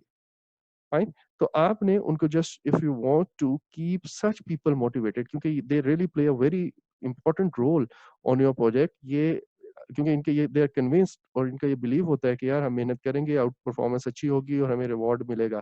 तो आप ऐसा रिवॉर्ड उनको ज़रूर देते रहें जो उनकी एक्सपेक्टेशन को मीट करता है। ओके जी। नेक्स्ट है आर्बिट्रेशन। ये हमने कॉन्फ्लिक्ट रेज़ोल्यूशन के अंदर जहाँ पे सॉरी कॉन्ट्रैक्ट मैनेजमेंट के अंदर पढ़ा था कि अगर कॉन्फ्लिक्ट अराइज़ हो जाए तो आर्बिट्रेशन यूज़ होती है जिसके अंदर एक न्यूट्रल पार्टी या थर्ड पार्टी दोनों के इश्यूज़ को दोनों पार्टीज़ के इश्यूज़ को सुनती है और अकॉर्डिंगली उस डिस्प्यूट को रिज़ॉल्व करती है। ठीक है? एक आर्बिट्रेशन था और दूसरा क्या था? हमने ये कहा था कि अगर एक और चॉइस थी मीडिएशन की। मीडिएशन ये है कि दरमियान में एक फैसिलिटेटर आप डाल देते हैं जो दोनों पार्टीज़ का आपस में रिज़ॉल्व कराने की कोशिश करता है। वो फैसला नहीं करता लेकिन आर्बिट्रेशन के अंदर वो जो थर्ड पार्टी होती है वो डिसीजन देती है। अच्छा और अगर ये भी फेल हो जाए तो ऑब्वियसली लिटिगेशन थी। ये हमने कॉन्ट्रैक्ट मैनेजमेंट के अंदर पढ़ा था। अच्छा इसके बाद एक और टॉपिक है prerequisites perks you actually hear about this term so often जो इसकी एक्चुअल डेफिनिशन है वो ये है कि कुछ एम्प्लॉइज़ या कुछ टीम मेंबर्स को आप स्पेशल रिवॉर्ड्स देते हो। फॉर एग्ज़ाम्पल आपने देखा होगा पार्किंग एरिया में उनका एक बाय नेम एक थैली लगा देते हैं कि this parking is reserved for them. Corner का ऑफिस मिल गया। अच्छा ऑर्गेनाइज़ेशनल लोगो जो अच्छा उनका लाइक कुछ ऐसा आप उनको ऑर्गेनाइजेशन का मोनोग्राम बना हुआ है फॉर एग्ज़ाम्पल ऐसी कोई टी-शर्ट्स, कैप्स दे देते हैं, they can wear that thing या उनकी एग्ज़ेक्टिव डाइनिंग या अलग से कोई स्पेस या ऑफिस आप देते हो। सो ये वो चीज़ें हैं जो पर्क्स कहलाती हैं। ये बाकी एम्प्लॉइज़ से इन लोगों को थोड़ा-सा वो उर्दू में अगर मैं कहूँ तो मुमताज़ करती हैं। ये उनको अलग से एक स्पेशल आइडेंटिफ़िकेशन देती हैं। तो ये भी एक रिवॉर्ड की टाइप है कि आप पर्क्स देना शुरू कर दें। फिर इसी तरह फ्रिंज बेनिफिट्स हैं, ये वो बेनिफिट्स हैं जो स्टैंडर्ड हर एम्प्लॉयी को मिलते हैं। लाइक अगर मैं कहूँ एजुकेशनल के बेनिफिट्स हैं, इंश्योरेंस है, प्रॉफिट शेयरिंग है, तो ये सैलरी में भी ये सारे फ्रिंज बेनिफिट्स हैं जो आपको हर एम्प्लॉयी को मिलेंगे। लेकिन पर्क्स जो हैं वो कुछ लोगों को आप फर्दर देते हो बेस्ड ऑन एक्चुअल में हमारे यहाँ तो मतलब जैसे ग्रेड पोज़ीशन की बेस पे भी होते हैं एज़ वेल एज़ आप इनको एज़ अ रिवॉर्ड भी यूज़ कर सकते हैं। अच्छा देन मैनेज टीम का ऑलमोस्ट लास्ट स्टेप ये है कि आप अपनी टीम को रिलीज़ कर देंगे और रिलीज़ कब करेंगे? जब उनकी ज़रूरत उनका टास्क कंप्लीट हो जाएगा और अब आप उनकी ज़रूरत नहीं होगी। बट रिमेंबर वन थिंग जिस जिन लोगों को टीम मेंबर्स को आप रिलीज़ करते हो, उनको उनसे रिलेटेड आपने जो लेसन लर्न लेने हैं और जो बाकी साइन ऑफ्स वगैरह वो ज़रूर ले लीजिएगा। बिकॉज़ अभी आपने like it is quite possible ये आपका प्रोजेक्ट स्टार्ट हुआ और वो 3 साल बाद खत्म होना है। कुछ टीम मेंबर्स को आप मेबी फर्स्ट ईयर के बाद रिलीज़ करिए क्योंकि इनका काम खत्म है। सो उनसे रिलेटेड जितना पेपर वर्क है you just get it done और इसी तरह आपने उनके कोई अगर परफॉर्मेंस अप्रेज़ल्स वगैरह लिख के उनके मैनेजर्स को देने हैं तो वो भी आप कंप्लीट करके दे दोगे। इस प्रोसेस का जो मैनेज टीम का आउटपुट है वो क्या है? As an output of this process आपको ऑब्वियसली प्रोजेक्ट के काम के दौरान आपकी कुछ चेंज रिक्वेस्ट आ सकती हैं और वो चेंज रिक्वेस्ट क्या है? आपकी कोई रिसोर्सेज़ की असाइनमेंट उनसे रिलेटेड कॉस्ट है अगर मैं एक एक एक्टिविटी पे एक रिसोर्स मैंने डिप्लॉय की हुई थी, अभी मैं कुछ और एक्स्ट्रा लगाना चाह रहा हूँ, या इस रिसोर्स को हटा के एक एक्सपीरियंस पर्सन लगाना चाह रहा हूँ, या पहले एक्सपीरियंस था अब लेस एक्सपीरियंस लगाना चाह रहा हूँ, तो ऑब्वियसली वो उसके कॉस्ट के, स्केड्यूल के को इफेक्ट करती है। स्पेशली अब आप इसी तरह इनके रिसोर्स कैलेंडर्स को भी इफेक्ट कर सकती है। फॉर एग्जांपल मैं किसी को रिवॉर्ड देना चाह रहा हूँ और उसका मैं ये कह रहा हूँ कि आपका जो नाइट शिफ्ट्स हैं वो अब आपको नहीं करनी पड़ेंगी, इंस्टेड आप जो है मॉर्निंग शिफ्ट में करेंगे, काम करेंगे। ये मैंने उसकी स्पेशल रिक्वेस्ट पे बिकॉज़ ऑफ दैट एम्प्लॉइज और टीम मेंबर्स परफॉर्मेंस मैंने किया, तो ऑब्वियसली उससे स्केड्यूल इफेक्ट हो सकता है, रिसोर्स असाइनमेंट्स जो है वो चेंज हो सकती है। अच्छा जी। अ, ये जैसे सॉरी रिकॉग्निशन रिवॉर्ड्स का प्लान इवन चेंज हो सकता है। नई आइडेंटिफाइड नीड्स आपको पता चलती हैं during the manage team process के यार, वो जो मैंने रिवॉर्ड की मेथडोलॉजी या मेथड या चॉइसेस बनाई हुई थी, शायद वो काफ़ी अब नहीं है। कुछ नए टीम मेंबर्स आए हैं या उनकी कोई नई रिक्वायरमेंट्स आ गई हैं, तो अकॉर्डिंगली मैं उनको रिवॉर्ड करने के लिए एक डिफरेंट प्लान बनाऊंगा। अच्छा, issue log and lesson learned, we have already talked about it in every process, you already know that. अच्छा, in addition, the existing system of human resource management appraisal and evaluation may be updated. जैसे अभी हमने release team की बात की थी और मैंने ये कहा था कि यार आप जाते हुए जब वो टीम को रिलीज़ करते हो तो उनसे रिलेटेड जो अप्रेज़ल्स हैं, उनसे उनका जो अगर आपने कोई कमेंट्स लिख के उनके मैनेजर को भेजने हैं तो आप वो भी कर जाते हो। और इस स्टेज पे में भी आपको ये पता चलता है कि ये अंदाज़ा होता है कि यार ये अप्रेज़ल सिस्टम जो हम फ़ॉलो कर रहे हैं शायद इवैल्यूएशन का वो काफ़ी नहीं है या वो ठीक नहीं है या we need some amendments in that. और प्लस आपने मतलब एक तो ये कर सकते हो, प्लस आप ये देखते हो कि यार ये काफ़ी नहीं है तो मुझे ये अप्रेज़ल सिस्टम थोड़ा-सा चेंज करना पड़ेगा। आपने ये सोचा हुआ था मे बी आपका जो अप्रेज़ल सिस्टम है वो बहुत अच्छा हो फॉर पीपल जो 7-8 मंथ्स एटलीस्ट काम कर रहे हो। बट व्हाट अबाउट दोज़ जिन्होंने सिर्फ़ 1 महीने काम करना है? तो मे बी ये वाला एस्पेक्ट आपका मिसिंग हो आपके अप्रेज़ल सिस्टम में, तो आप इसको भी अपडेट कर लोगे accordingly. Let's start our the last process of resource management knowledge area, which is control resources. We have so far covered all other processes. I would like to talk about the last two processes, जिसमें develop project team जिसके अंदर हमने देखा and plus हमने team को manage किया, manage team.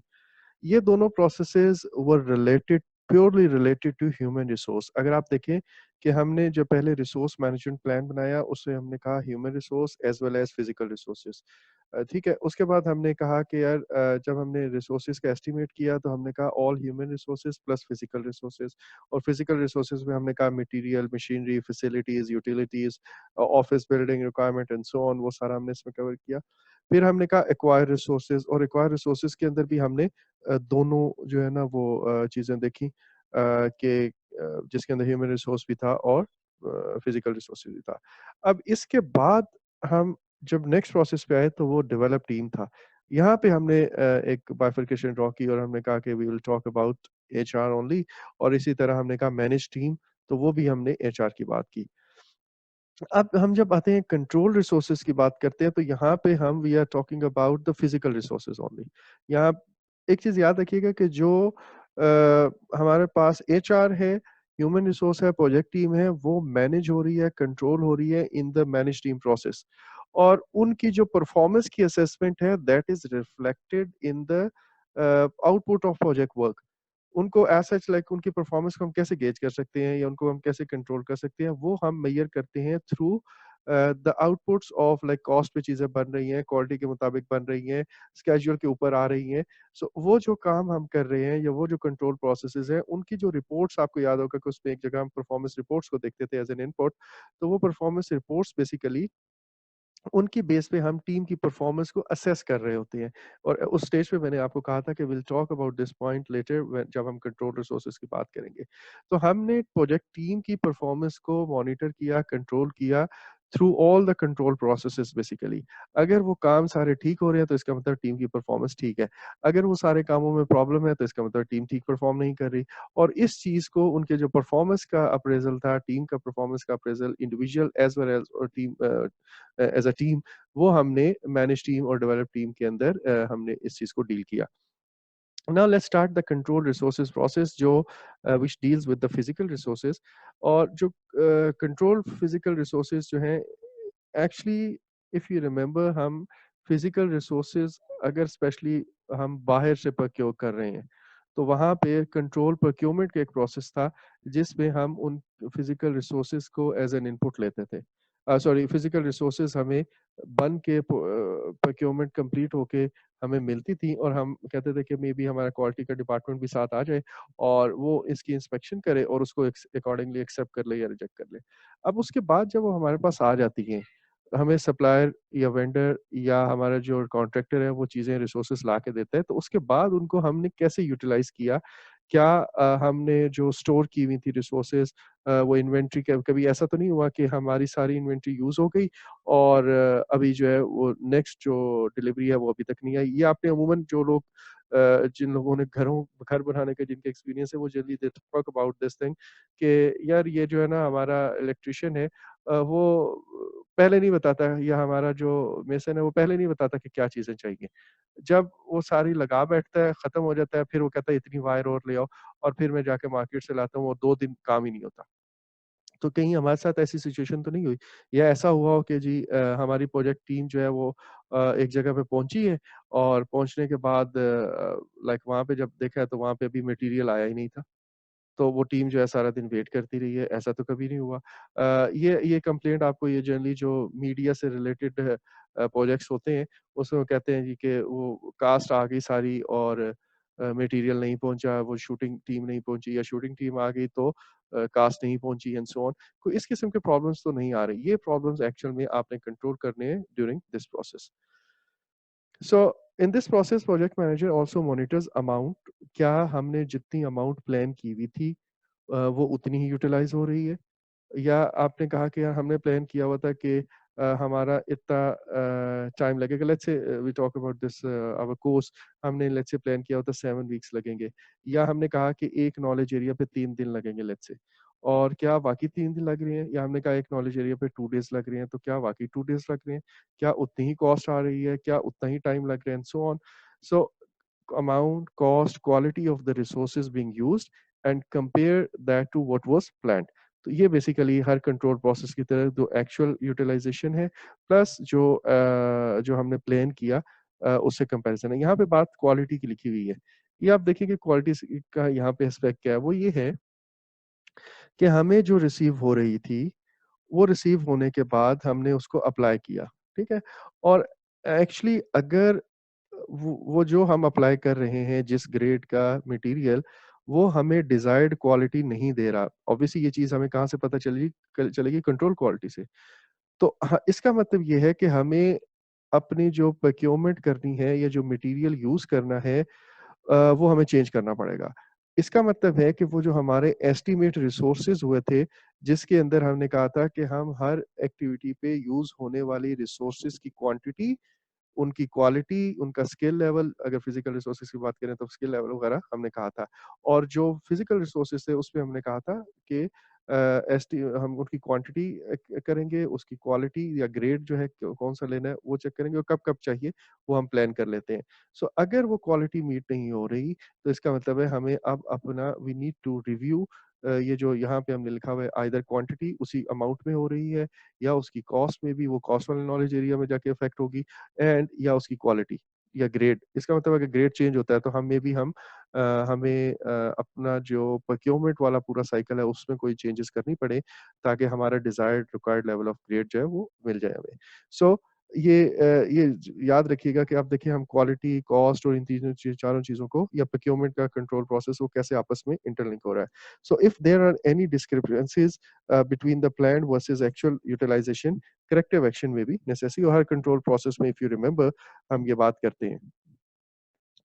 अच्छा, सो ये एक एग्जांपल है, imagine a team of construction workers, I have already given you this example कि कैसे हम इसको चेंज करते हैं, sorry I'm sorry, I got some disturbance here actually. So now imagine a team of construction workers arriving on the site only to find that building materials and construction equipment have not yet arrived, जो मैंने अभी example दी। सो इसका मतलब है an issue with the management of physical resources could impact not only the resource management plan but also schedule and cost and potentially scope and quality, जो हम अभी बात कर रहे थे। Now, the resource management plan indicates how physical resources should be utilized, controlled, and eventually released. So, ये हमने resource management plan के अंदर सारी बातें की थी, और इस कंट्रोल के अंदर हम जो है ना इस रिसोर्स मैनेजमेंट प्लान को एज एन इनपुट लेंगे, बिकॉज इट टेल्स अस कि हमने रिसोर्सेज को किस तरह कंट्रोल करना है, अपार्ट फ्रॉम वो जो एस्टिमेट कैसे करना है, एक्वायर कैसे करना है, मैनेज कैसे करना है, डेवलप कैसे करना है, तो अभी कंट्रोल कैसे करना है। So like all control processes, इसके भी कुछ इनपुट्स हैं, लाइक प्रोजेक्ट डॉक्यूमेंट्स जिससे हम कंपेयर करेंगे, प्लान से कंपेयर करेंगे, कोई कॉन्ट्रैक्ट या एग्रीमेंट हुआ हुआ है उससे कंपेयर करेंगे, will see an example about this as well. और वो आपको काफी सारे कॉन्सेप्ट्स आपके उसमें क्लियर भी होंगे, और डब्ल्यूपीडी एज एन इनपुट यहाँ पे आएगा। अच्छा जी। अब इसके अलावा प्रोजेक्ट डॉक्यूमेंट्स के अंदर क्या-क्या है, इश्यू लॉग, इश्यू जो अभी तक आए हुए हैं, लाइक जैसे अभी हमने एक बात की थी कि टीम पहुंच गई और रिसोर्सेज नहीं पहुंची, so that is an issue. ये इश्यू जब हमारे पास आते हैं तो फिर हम उनको रिजॉल्व करने की कोशिश करते हैं या देखते हैं। अब इश्यूज माइट इंक्लूड अवेलेबिलिटी, आपके पास जो रिसोर्सेज चाहिए थी क्या उतनी ही अवेलेबल हैं, या ओवर अवेलेबल है, या अंडर अंडर सप्लाई हो रही है। जैसे अभी मैंने बात की कि हम सारी कंज्यूम कर बैठे और अब टीम वेट कर रही है और रिसोर्सेज की सप्लाई नेक्स्ट वो नहीं आई, या उनका यूसेज जितना हमने प्लान किया था उससे कम या ज्यादा यूसेज हो रही है, क्वालिटी के differences, cost overruns related to the resource usage. So ये इशू लॉग के अंदर ऐसे तमाम इश्यूज हमारे पास लिखे होंगे। लेसन लर्न रजिस्टर, पहले अभी तक जो गलतियां हो चुकी हुई हैं उनसे हम सीखने के लिए इनको एज एन इनपुट लेंगे, और आपको याद होगा कि इसको हम एज एन आउटपुट जो है अपडेट भी करते होते हैं। सो रिसोर्स असाइनमेंट्स हमें ये बताता है कि जो हमने एस्टिमेट किए थे यूजेज, जो रिसोर्सेज का यूजेज है, और वो कब कहाँ कहाँ से हमें रिसोर्सेज एक्वायर करनी है, आपको ये भी आपको बताया गया था कि एक्सटर्नली एक्वायर करनी है तो वो प्रोक्योरमेंट मैनेजर ऑब्वियसली उसमें इन्वॉल्व हो जाता है, इंटरनली करनी है तो मे भी हमारे पास इन्वेंटरी मैनेजर या जो कंसर्न रिसोर्स मैनेजर है उसको हम उनसे पूछेंगे। सो प्रोजेक्ट स्केड्यूल कब कब चाहिए, रिसोर्स ब्रेकडाउन स्ट्रक्चर हमने बनाया था, किस क्वांटिटी में किस लाइक किस कैटेगरी की रिसोर्सेज जो है वो चाहिए होगी। रिसोर्स रिक्वायरमेंट्स हमारे पास आती हैं, what material supplies and equipment are needed. Obviously resource requirements में एचआर भी एलिमेंट होता है, but right now we are just talking about the physical resources. And then risk register, like all other processes, risk register में भी हमने ये कहा था कि इनपुट पे ये इसलिए आता है कि इस प्रोसेस से रिलेटेड कोई रिस्क तो नहीं आइडेंटिफाई हुआ, कोई रिसोर्सेज की यूजेज से रिलेटेड कोई रिस्क तो नहीं आइडेंटिफाई हुआ है, और आउटपुट पे ऑब्वियसली ये अपडेट हो जाता है, जो हम इस प्रोसेस में नए रिस्क आइडेंटिफाई करते हैं वो हम अपने रिस्क रजिस्टर आउटपुट पे उसको अपडेट कर देते हैं। And then finally contract and agreement as an input. तो अगर तो फिजिकल रिसोर्सेज जो हैं वो हमने किसी कॉन्ट्रैक्ट या लाइक आउटसोर्स बाहर से ली हुई थी, एक्सटर्नल कॉन्ट्रैक्ट के थ्रू ली हुई हैं, सो उस केस में हमारे पास एक कॉन्ट्रैक्ट की इंफॉर्मेशन आती है। मैं आपको एक चीज फॉर एग्जांपल बताऊं कि मैंने ये डिसाइड किया हुआ था या ये सोचा हुआ था कि मुझे जो मटेरियल है वो 3 मार्च को इस एक्टिविटी के स्टार्ट के लिए एक दिन पहले यहाँ पे पहुंच जाएगा। ठीक है, 3 मार्च को एक्टिविटी स्टार्ट होनी है, 2 मार्च को पहुंच जाएगा, और ये एक्सटर्नली प्रोक्योर हो रहा है। तो अब इस केस में मेरी पूरी टीम आ गई है, we are ready for that activity, let's say ये नहीं आता, तो मुझे कैसे पता चलेगा कि अ, ये हम जल्दी आए हैं या ये चीज़ डिलीवरी लेट हो रही है। ऑब्वियसली ये मुझे कॉन्ट्रैक्ट की टर्म्स में पता चलेगा कि क्या 1 दिन पहले मँगवाई गई थी या नहीं मँगवाई गई थी, क्या सेकंड को आनी थी या नहीं आनी थी। ये चीज़ मुझे कॉन्ट्रैक्ट मैनेजमेंट या जो हमारा एग्रीमेंट हुआ है या कॉन्ट्रैक्ट हुआ है, उसमें लिखा होगा। इसी तरह जिस क्वालिटी की आई है, क्या वो हमारे लिए मीट कर रही है या नहीं कर रही, इस बारे में मैं थोड़ी-सी और बात करूँगा जस्ट इन फ्यू मिनट्स। अच्छा, like all control processes WPD comes here as an input, और यहाँ पे डब्ल्यूपीडी क्या होगा? यहाँ पे डब्ल्यूपीडी होगा एक्चुअल रिसोर्सेज यूज्ड, और जिन डेट्स को वो अवेलेबल हुई, जिन डेट्स को वो चली गई, कब उनकी क्वालिटी क्या थी एंड सो ऑन। अच्छा, और ये हमें जो डब्ल्यूपीडी मिलता है शायद इशू लॉग के अंदर इसके बारे में कुछ हो, प्रोजेक्ट मैनेजमेंट सॉरी जो दीगर जो हमारे पास direct and manage project work है वहां से ये डाटा आ रहा हो, बट हमारे पास हमने इस वक्त ये देखना है रिसोर्सेज से रिलेटेड डाटा कौन सा है। और ये मैं अब आपको we have covered all the control processes, this is the last control process. तो मैं आपको एक चीज ये रिकमेंड करूंगा स्ट्रांगली कि WPD work performance data and associated WPI, ये हर जो कंट्रोल प्रोसेस है उसके लिए अलग अलग है। लाइक कॉस्ट का एक WPD होगा और कॉस्ट का एक WPI आएगा, स्कोप का होगा, क्वालिटी का होगा एंड सो ऑन। तो आई वुड स्ट्रांगली रिकमेंड कि आप एक दफा आराम मतलब ये एक्सरसाइज करें कि सारे प्रोसेसेस का एक या दो एग्जांपल्स WPD की सोचें कि यार क्या क्या डाटा, वर्क परफॉर्मेंस डाटा इस स्पेसिफिक नॉलेज एरिया से रिलेटेड हो सकता है, और जब हम उसको प्लान से कंपेयर करते हैं तो एज एन आउटपुट WPI क्या बनेगा। जैसे अगर मैं कॉस्ट का कहूँ तो आप कहते हैं cost variance is an output, कि जब हम प्लान्ड वर्सेस एक्चुअल कॉस्ट को देखते हैं, earned value versus actual cost को देखते हैं, तो हमारे पास कॉस्ट वेरिएंस आती है। स्केड्यूल वेरिएंस के अंदर हमने इसी तरह प्लान्ड वैल्यू वर्सेस जो अर्नड वैल्यू उसको देखा, तो हमें जो है स्केड्यूल वेरिएंस आ गई, तो ये तो समझ आती है। What about other knowledge areas, I have been giving you examples, अभी रिसोर्स मैनेजमेंट के भी अंदर ये सामने लिखी भी हुई है। तो ये चीज आप खुद से भी एक दफा प्रैक्टिस करें, एक पेज ले लें और you just like write it down. अगर माइंड में आगे लिखने की भी जरूरत नहीं है, just go through that process once. अच्छा जी, अब कंट्रोल रिसोर्सेज के लिए हमारे पास टूल्स एंड टेक्निक्स क्या है? Performance reviews. अब आप देखें ये वो परफॉर्मेंस रिव्यू नहीं है जो टीम वाला परफॉर्मेंस अप्रेजल से। यहाँ पे project manager undertake performance review to analyse actual versus planned resource usage and performance. अब दो चीजें हैं, एक चीज ये कि एक एक पॉसिबिलिटी है कि मैंने ये कहा कि जितना हमने प्लान किया था, हम एक्चुअल में उतनी रिसोर्सेज यूज कर रहे हैं। एक तो ये है, इसको मैं कह रहा हूँ क्वांटिटी। लेट्स से जितनी क्वांटिटी हमने प्लान की थी उतनी ही क्वांटिटी यूज हो रही है। सो यहाँ तक तो हम प्लान के मुताबिक चल रहे हैं। नंबर टू, जिस क्वालिटी की रिसोर्सेज या फिजिकल रिसोर्सेज या मटेरियल हमें चाहिए था, उसी क्वालिटी का हम यूज कर रहे हैं। यहाँ तक भी बात ठीक है, एज पर प्लान चल रहे हैं, दैट्स फाइन, गुड। बट क्या हमने जो 4 रिसोर्सेज डिप्लॉय की हुई थी, वो 4 रिसोर्सेज काफ़ी हैं? क्या वो उतने टाइम में काम कर पा रही हैं जितना हमने जो शेड्यूल में लाइक एज़ एन इनपुट आता है? तो शेड्यूल हमारा रिक्वायर्ड मीट हो रहा है, नहीं हो रहा? हम चल तो एज़ पर प्लान रहे हैं, लेकिन वो हमें डिज़ायर्ड परफॉर्मेंस दे रहा है या नहीं दे रहा? इसी तरह जो क्वालिटी हमने ग्रेड डिसाइड किया था वो आ रही है, लेकिन प्रॉब्लम ये आ रहा है कि जब क्वालिटी कंट्रोल में टेस्ट किया जाता है, वहाँ पे वो फेल हो जाता है। सो हम एज पर प्लान चलना, एक तो ये भी पॉसिबिलिटी है कि क्वांटिटी 4 थी, यूज 3 हो रहे हैं, तो इसका मतलब है हम अंडर यूटिल हम जो है ना वो यूटिलाइजेशन पूरी नहीं कर रहे, पूरी रिसोर्सेज हमारे पास शॉर्ट हो रही हैं, या हम यूज नहीं कर रहे, कोई एक रिसोर्स फारग बैठी हुई है। या इसी तरह जो क्वालिटी है वो हमने कोई ग्रेड और कहा था और यूज कोई और कर रहे हैं, एक तो ये पॉसिबिलिटी है। दूसरी पॉसिबिलिटी है कि हो तो उतनी क्वांटिटी में रहा है, उतनी क्वांटिटी यूज भी कर रहे हैं मटेरियल की, लेकिन हमारी और क्वालिटी भी वही है, but it is not producing the desired performance. तो उस केस में भी हमें एक्चुअल में चेंज रिक्वेस्ट करके और वो रिस्पेक्टिव प्लान जो है वो चेंज करना पड़ेगा। Cost and schedule data may be included in this analysis to determine possible causes of variance from the resource management plan. जैसे अभी मैं बात कर रहा था कि 4 रिसोर्सेज में लगा, मतलब 4 लेट्स से ट्रैक्टर या 4 क्रेन्स, 4 बुलडोजर्स मैंने यूज करने थे और 4 ही यूज कर रहा हूँ, बट हमारा जो वो है स्केड्यूल जो है वो मीट नहीं हो रहा, हम स्केड्यूल से लेट हो रहे हैं। दैट मीन्स कि ये डिजायर्ड रिजल्ट प्रोड्यूस नहीं हो रहा। या तो मैं अपने स्केड्यूल मैनेजमेंट प्लान जाके अपने स्केड्यूल को चेंज कर लूँ, या फिर रिसोर्सेज की रिक्वायरमेंट को चेंज करूँ। Maybe I need to have 5 और 6 रिसोर्सेज फॉर दैट।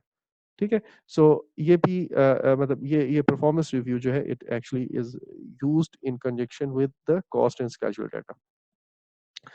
अच्छा, देन ट्रेंड एनालिसिस। ये जो अभी हमने बात की, ये ट्रेंड एनालिसिस जो है जहाँ पे भी आएगा ना, आपने ये देखना है कि क्या हमारी परफॉर्मेंस बेहतर हो रही है या नीचे जा रही है over the period. So let's say first month में हमें जो रिक्वायर्ड मटेरियल था, जो हमने प्लान किया था, वो ये था, और अगले मंथ में हमने कहा उसकी कम्युलेटिव वैल्यू ये होनी चाहिए थी, और उसके बाद अगला मटेरियल जो है वो टोटल इतना यूज होना चाहिए था। But actually let's say if I से कि वो पहले में इतना मटेरियल यूज हुआ, दैट मीन रिक्वायर्ड से लेट्स से 5 केजी ज्यादा यूज हुआ, उससे अगले में वो यहाँ पे चला गया और रिक्वायर्ड से 10 केजी ज्यादा यूज हुआ, एंड देन उससे अगले में वो और ऊपर चला गया और 15 केजी ज्यादा यूज हुआ। इसका मतलब है हम आहिस्ता आहिस्ता हमारा ये वेरिएंस बढ़ती चली जा रही है। ठीक है? ये ट्रेंड आपको बता रहा है कि आपकी परफॉर्मेंस, इसका मतलब ये है कि मे बी फ्यूचर में अगर मैं फोरकास्टिंग करूं तो वो और ज्यादा डिटोरिएट हो जाए। I need to do some corrective action here. और वो आपको पता है हर कंट्रोल प्रोसेस का जो एक आउटपुट आता है वो करेक्टिव प्रिवेंटिव एक्शन इसके अंदर आते हैं, that actually we you sorry implement through some change request. अच्छा, अब यही जो करेक्टिव एक्शन की अगर मैं बात करूं तो करेक्टिव एक्शन मल्टीपल हो सकते हैं। जैसे मैंने अभी कहा था, एक एग्जांपल दी थी कि अगर मैं 4 रिसोर्सेज यूज कर रहा हूं, ठीक है, और वो 4 रिसोर्सेज सॉरी प्लान की थी मैंने 4 बुलडोजर यूज करूंगा और वो 4 के 4 ही यूज कर रहा हूं, बट मेरा स्केड्यूल जो है वो मीट नहीं हो रहा। तो अब मेरे पास क्या क्या ऑप्शन है? एक ऑप्शन ये है कि मैं मे बी यहाँ पे 5 बुलडोजर कर दूं। एक ऑप्शन ये है कि बुलडोजर उतने ही रहने दूं, क्योंकि उसके 5 में की कॉस्ट आएगी, तो कॉस्ट बढ़ सकती है, तो मैं कॉस्ट बढ़ाऊं और प्लस रिसोर्सेज ऐड कर दूं। एक ये ऑप्शन है। एक ऑप्शन ये है कि नहीं यार, मैं इस एक्टिविटी का जो टोटल ड्यूरेशन उसको बढ़ा देता हूँ। तो ना अब आपने ये देखना है, ये आपका ऑल्टरनेटिव एनालिसिस होगा कि कौन से वाली चीज आपके लिए ज्यादा मैटर करती है। क्या आपके लिए कॉस्ट आपने कंट्रोल में रखनी है, क्या आपने या स्केड्यूल आपके लिए ज़्यादा क्रिटिकल है? अगर स्केड्यूल ज़्यादा क्रिटिकल है, मे बी आप एक्स्ट्रा रिसोर्स ऐड कराएँगे, और अगर आपके लिए जो कॉस्ट ज़्यादा क्रिटिकल है, तो मे बी आप उसका स्केड्यूल आगे बढ़ा देंगे। तो बेसिकली कुछ ऑप्शंस लाइक 2 से 3 ऑप्शन आती हैं। एक ऑप्शन में जो है वो कॉस्ट को के लिए फेवरेबल होती है, स्केड्यूल के लिए नहीं फेवरेबल होती, क्वालिटी के लिए ज़्यादा होती है एंड सो ऑन। तो वो जो हमने वेटेड एवरेज अल्टरनेटिव एनालिसिस में आपको याद होगा, वेटेड एवरेज के थ्रू कर सकते हैं, कॉस्ट बेनिफिट एनालिसिस के थ्रू हम अपना जो भी करेक्टिव या प्रिवेंटिव एक्शन है, दैट मीन्स जो वेरिएंस को हमने एड्रेस करना है, उसके लिए हम जो एक्शन प्लान बना रहे हैं या एक्शन करना चाह रहे हैं, उसका हम ऑल्टरनेटिव एनालिसिस करेंगे। Then PMIS project management information system, ये आपको एक्चुअल में सारा डाटा प्रोजेक्ट का इसके ऊपर होता है। तो रिसोर्स कब आई, कब डिलीवर हुई, कितनी यूज हो गई, कितनी बाकी रह गई, जैसे एक इन्वेंट्री का पूरा मैनेजमेंट सिस्टम भी आपका पीएमआईएस का ऑटोमेटेड सिस्टम का पार्ट होगा। सो ये आपको एक्चुअल में बहुत सारा डाटा जो है एनालिसिस के लिए आप यूज करते हो इसके अंदर, और it helps you to track, assess and analyse data on the use of resources and to issues regarding the resource management. अच्छा, नाउ प्रॉब्लम सॉल्विंग मेथड, आप बहुत सारे problem solving method practically life में करते हैं। However it is quite possible कि ये जैसे इसी तरह ये जो लीडरशिप मेथड से या कॉन्फ्लिक्ट रेजोल्यूशन मेथड से आप प्रैक्टिकली लाइफ में करते हैं, ये प्रॉब्लम सॉल्विंग भी वही है। लेकिन आपने इन टर्मिनोलॉजीज के साथ उसको शायद पहले ना पढ़ा हो। अब आपने पढ़ लिया है तो अब आप आराम से एग्जाम में उसको यूज भी कर सकते हैं।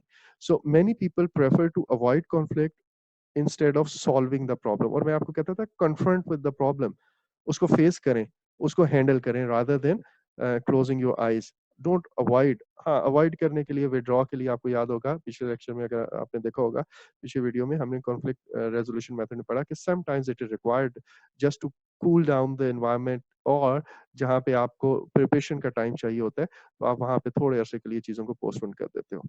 बट इमेजिन, अब एग्जांपल अगर इसको हम देखें, imagine a senior manager who is arbitrarily reassigning physical resources that were committed to your project. एक और सीनियर मैनेजर है, एक खास रिसोर्स थी, एक बुलडोजर था जो आपको मिलना था, बट वो सीनियर मैनेजर ने किसी और प्रोजेक्ट पे या किसी और एक्टिविटी पे इन्वॉल्व करा दिया है, कमिट कर दिया है। तो आप क्या विड्रॉ करेंगे कि सीनियर मैनेजर है यार, एवी कॉन्फ्लिक्ट आ जाएगा, रहने दे? क्या आप आंखें बंद कर लेंगे? So would you deal with it और delay the action? Would you deal directly with that person और try to avoid doing so? मतलब सीनियर मैनेजर है तो मैंने उनसे बात नहीं करनी है, इनडायरेक्टली किसी और से जाके रिक्वेस्ट करके आप कोई और किसी और को कंप्रोमाइज करवा के और उससे आप ले लें। So that is a bad approach. Best approach is to deal with the problem, talk to that person directly. Now, questions in this area are not always easy, and people have failed the exam because they did not see the problems explained in the question. पहली बात, उन्हें वो नजर ही नहीं आया, like वो जो statement बताते हैं ना, उस स्टेटमेंट में उनको लगता है हाँ यार, ये तो नॉर्मल बिहेवियर है, ठीक है, इसमें तो कोई इशू है ही नहीं, ये तो सब हाँ ठीक है, होता है, इसी तरह करते हैं।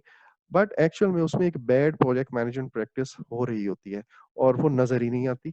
अच्छा, कुछ लोगों को ये है कि वो कम से कम आइडेंटिफाई तो कर लेते हैं कि यार this is a bad practice, but how to solve that problem, वो सॉल्व प्रॉब्लम वाले पे गलत क्वेश्चन कर देते हैं। सो आपको दोनों चीजें देखनी है, व्हाट आर बैड प्रैक्टिसेस।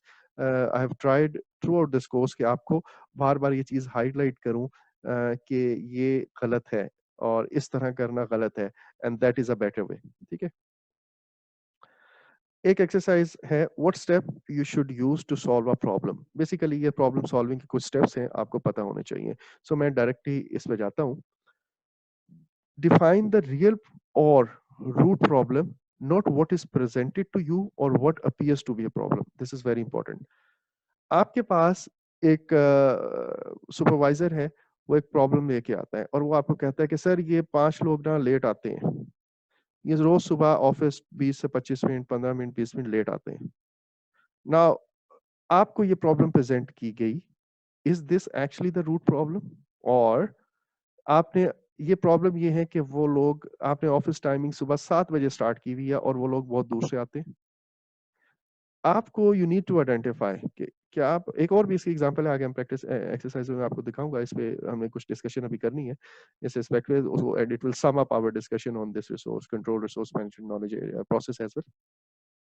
तो अब आपने ये एनालाइज करना, एक्चुअल में एनालाइज नहीं करना, आपने रूट प्रॉब्लम को पकड़ना है और फिर उसका एनालिसिस करना है। तो लेट्स से अगर वो 15 से 20 मिनट लेट आते हैं, ये हमारा रूट प्रॉब्लम है, और उसको हम फिर एनालाइज करेंगे कि हाउ मच इट इफेक्ट्स, क्या ये बहुत ज़्यादा इफ़ेक्ट कर रहा है मेरे प्रोजेक्ट को? क्या उनका लेट इन 5 में आगे बाकी पूरी प्रोजेक्ट टीम आ रही है टाइम पे और सिर्फ़ ये 5 लोग नहीं आते हैं टाइम पे, will it affect me? Considering कि यार वो इतनी दूर से आते हैं और ऑफ़िस टाइमिंग भी हम जल्दी कर रहे हैं एंड सो ऑन। तो अगर ऐसा है, तो फिर और इफ़ेक्ट करता है, तो मे बी मैं उस प्रॉब्लम को एड्रेस करने के लिए कोई पॉसिबल सॉल्यूशंस लिखूँ। एक सॉल्यूशन ये हो सकता है कि यार ठीक है, ये इफ़ेक्ट इतना नहीं करता, इनको सुबह आने दो।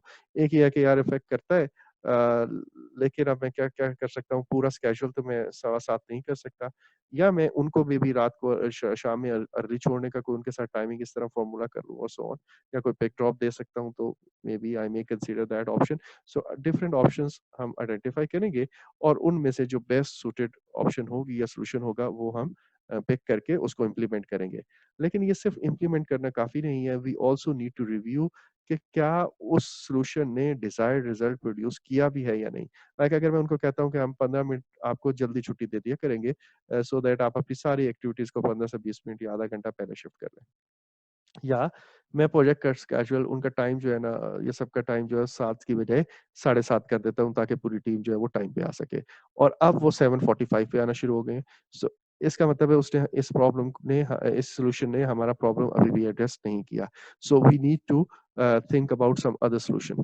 तो ये चीज़ है पूरा प्रॉब्लम सॉल्विंग मेथड, कि आपने पहले एक्चुअल प्रॉब्लम को देखना है, not what is reported to you, और फिर उसका एनालिसिस करना है, उसकी सॉल्यूशन को आइडेंटिफाई करना है और सॉल्यूशन पिक करना है, बेस्ट सॉल्यूशन उसको इम्प्लीमेंट करना है, और देन उसको ऑब्जर्व करना है कि has it resolve our problem और नॉट। अच्छा, यहाँ पे एक चीज और है कि हमने इन जर्नल में पढ़ा हुआ कि अपना एनालिसिस करें, आप हमेशा कोई भी प्रॉब्लम आती है उसका एनालिसिस करें। ये सिचुएशन समटाइम्स, एनालिसिस वाली सिचुएशन एक रॉन्ग ऑप्शन भी हो सकता है।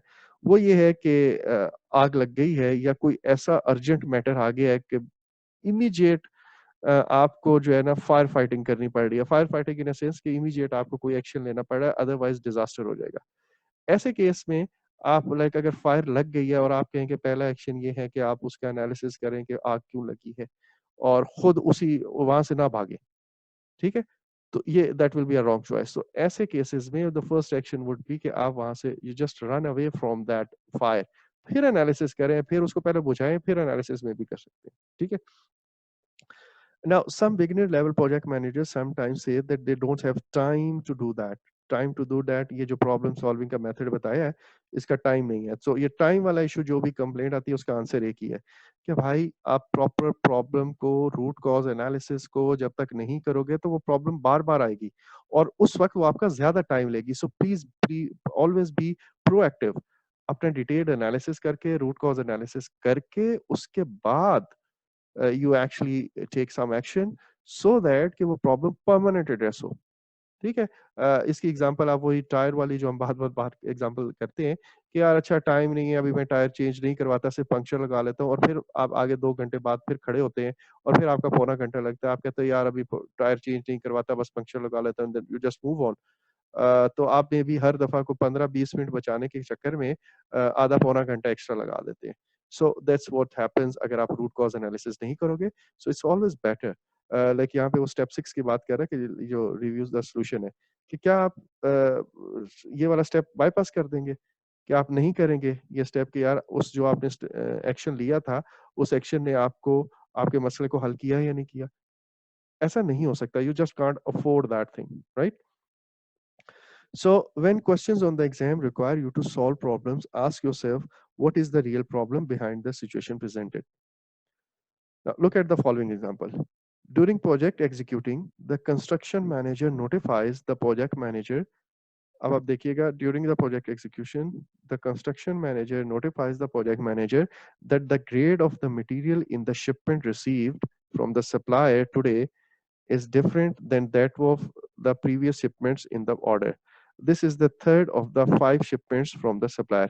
So पहले 2 shipments आ चुकी हैं और उनका ग्रेड कुछ और था, लेकिन अभी जो थर्ड शिपमेंट मिली है उसमें जो ग्रेड ऑफ द मटेरियल है वो कुछ और है। अच्छा, अभी बाकी 2, ये थर्ड है, उसके बाद फोर्थ एंड फिफ्थ शिपमेंट भी आनी है। So what should you do as a project manager, और what should the project manager do? अब इस केस में what should you do? Actually, just pause it and think about it, and then I'll start explaining. Right, I hope you have worked out your answer, and now let's start look at this. Would you call the seller, वो जो आपका supplier है, और उसे कहोगे कि यार ये जो आपने क्वालिटी या ग्रेड भेजा है, why it is different? क्या आप ये काम करेंगे? आपको प्रॉब्लम ये बताई गई है कि वो ये डिफरेंट ग्रेड की है। Is it the real problem at this stage? पहले आप उसको चेक करेंगे कि is this the real problem और नॉट।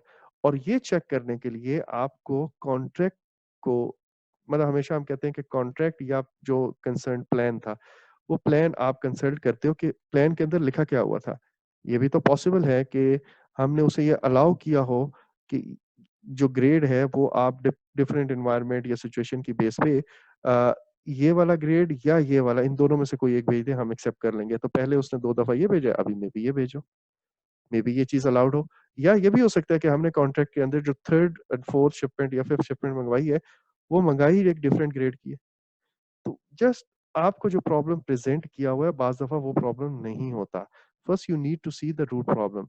सो डायरेक्टली अगर आप सेलर को कॉल कर देंगे और वो आपको कहता है कि यार सर आप अपना कॉन्ट्रैक्ट चेक करें, कॉन्ट्रैक्ट की क्लॉज में ऑलरेडी ये लिखा हुआ है, तो obviously that will be a source of embarrassment for us. और एग्जाम के अंदर अगर आपने ये अप्रोच की, तो it will be source of failure for us, God forbid, ठीक है।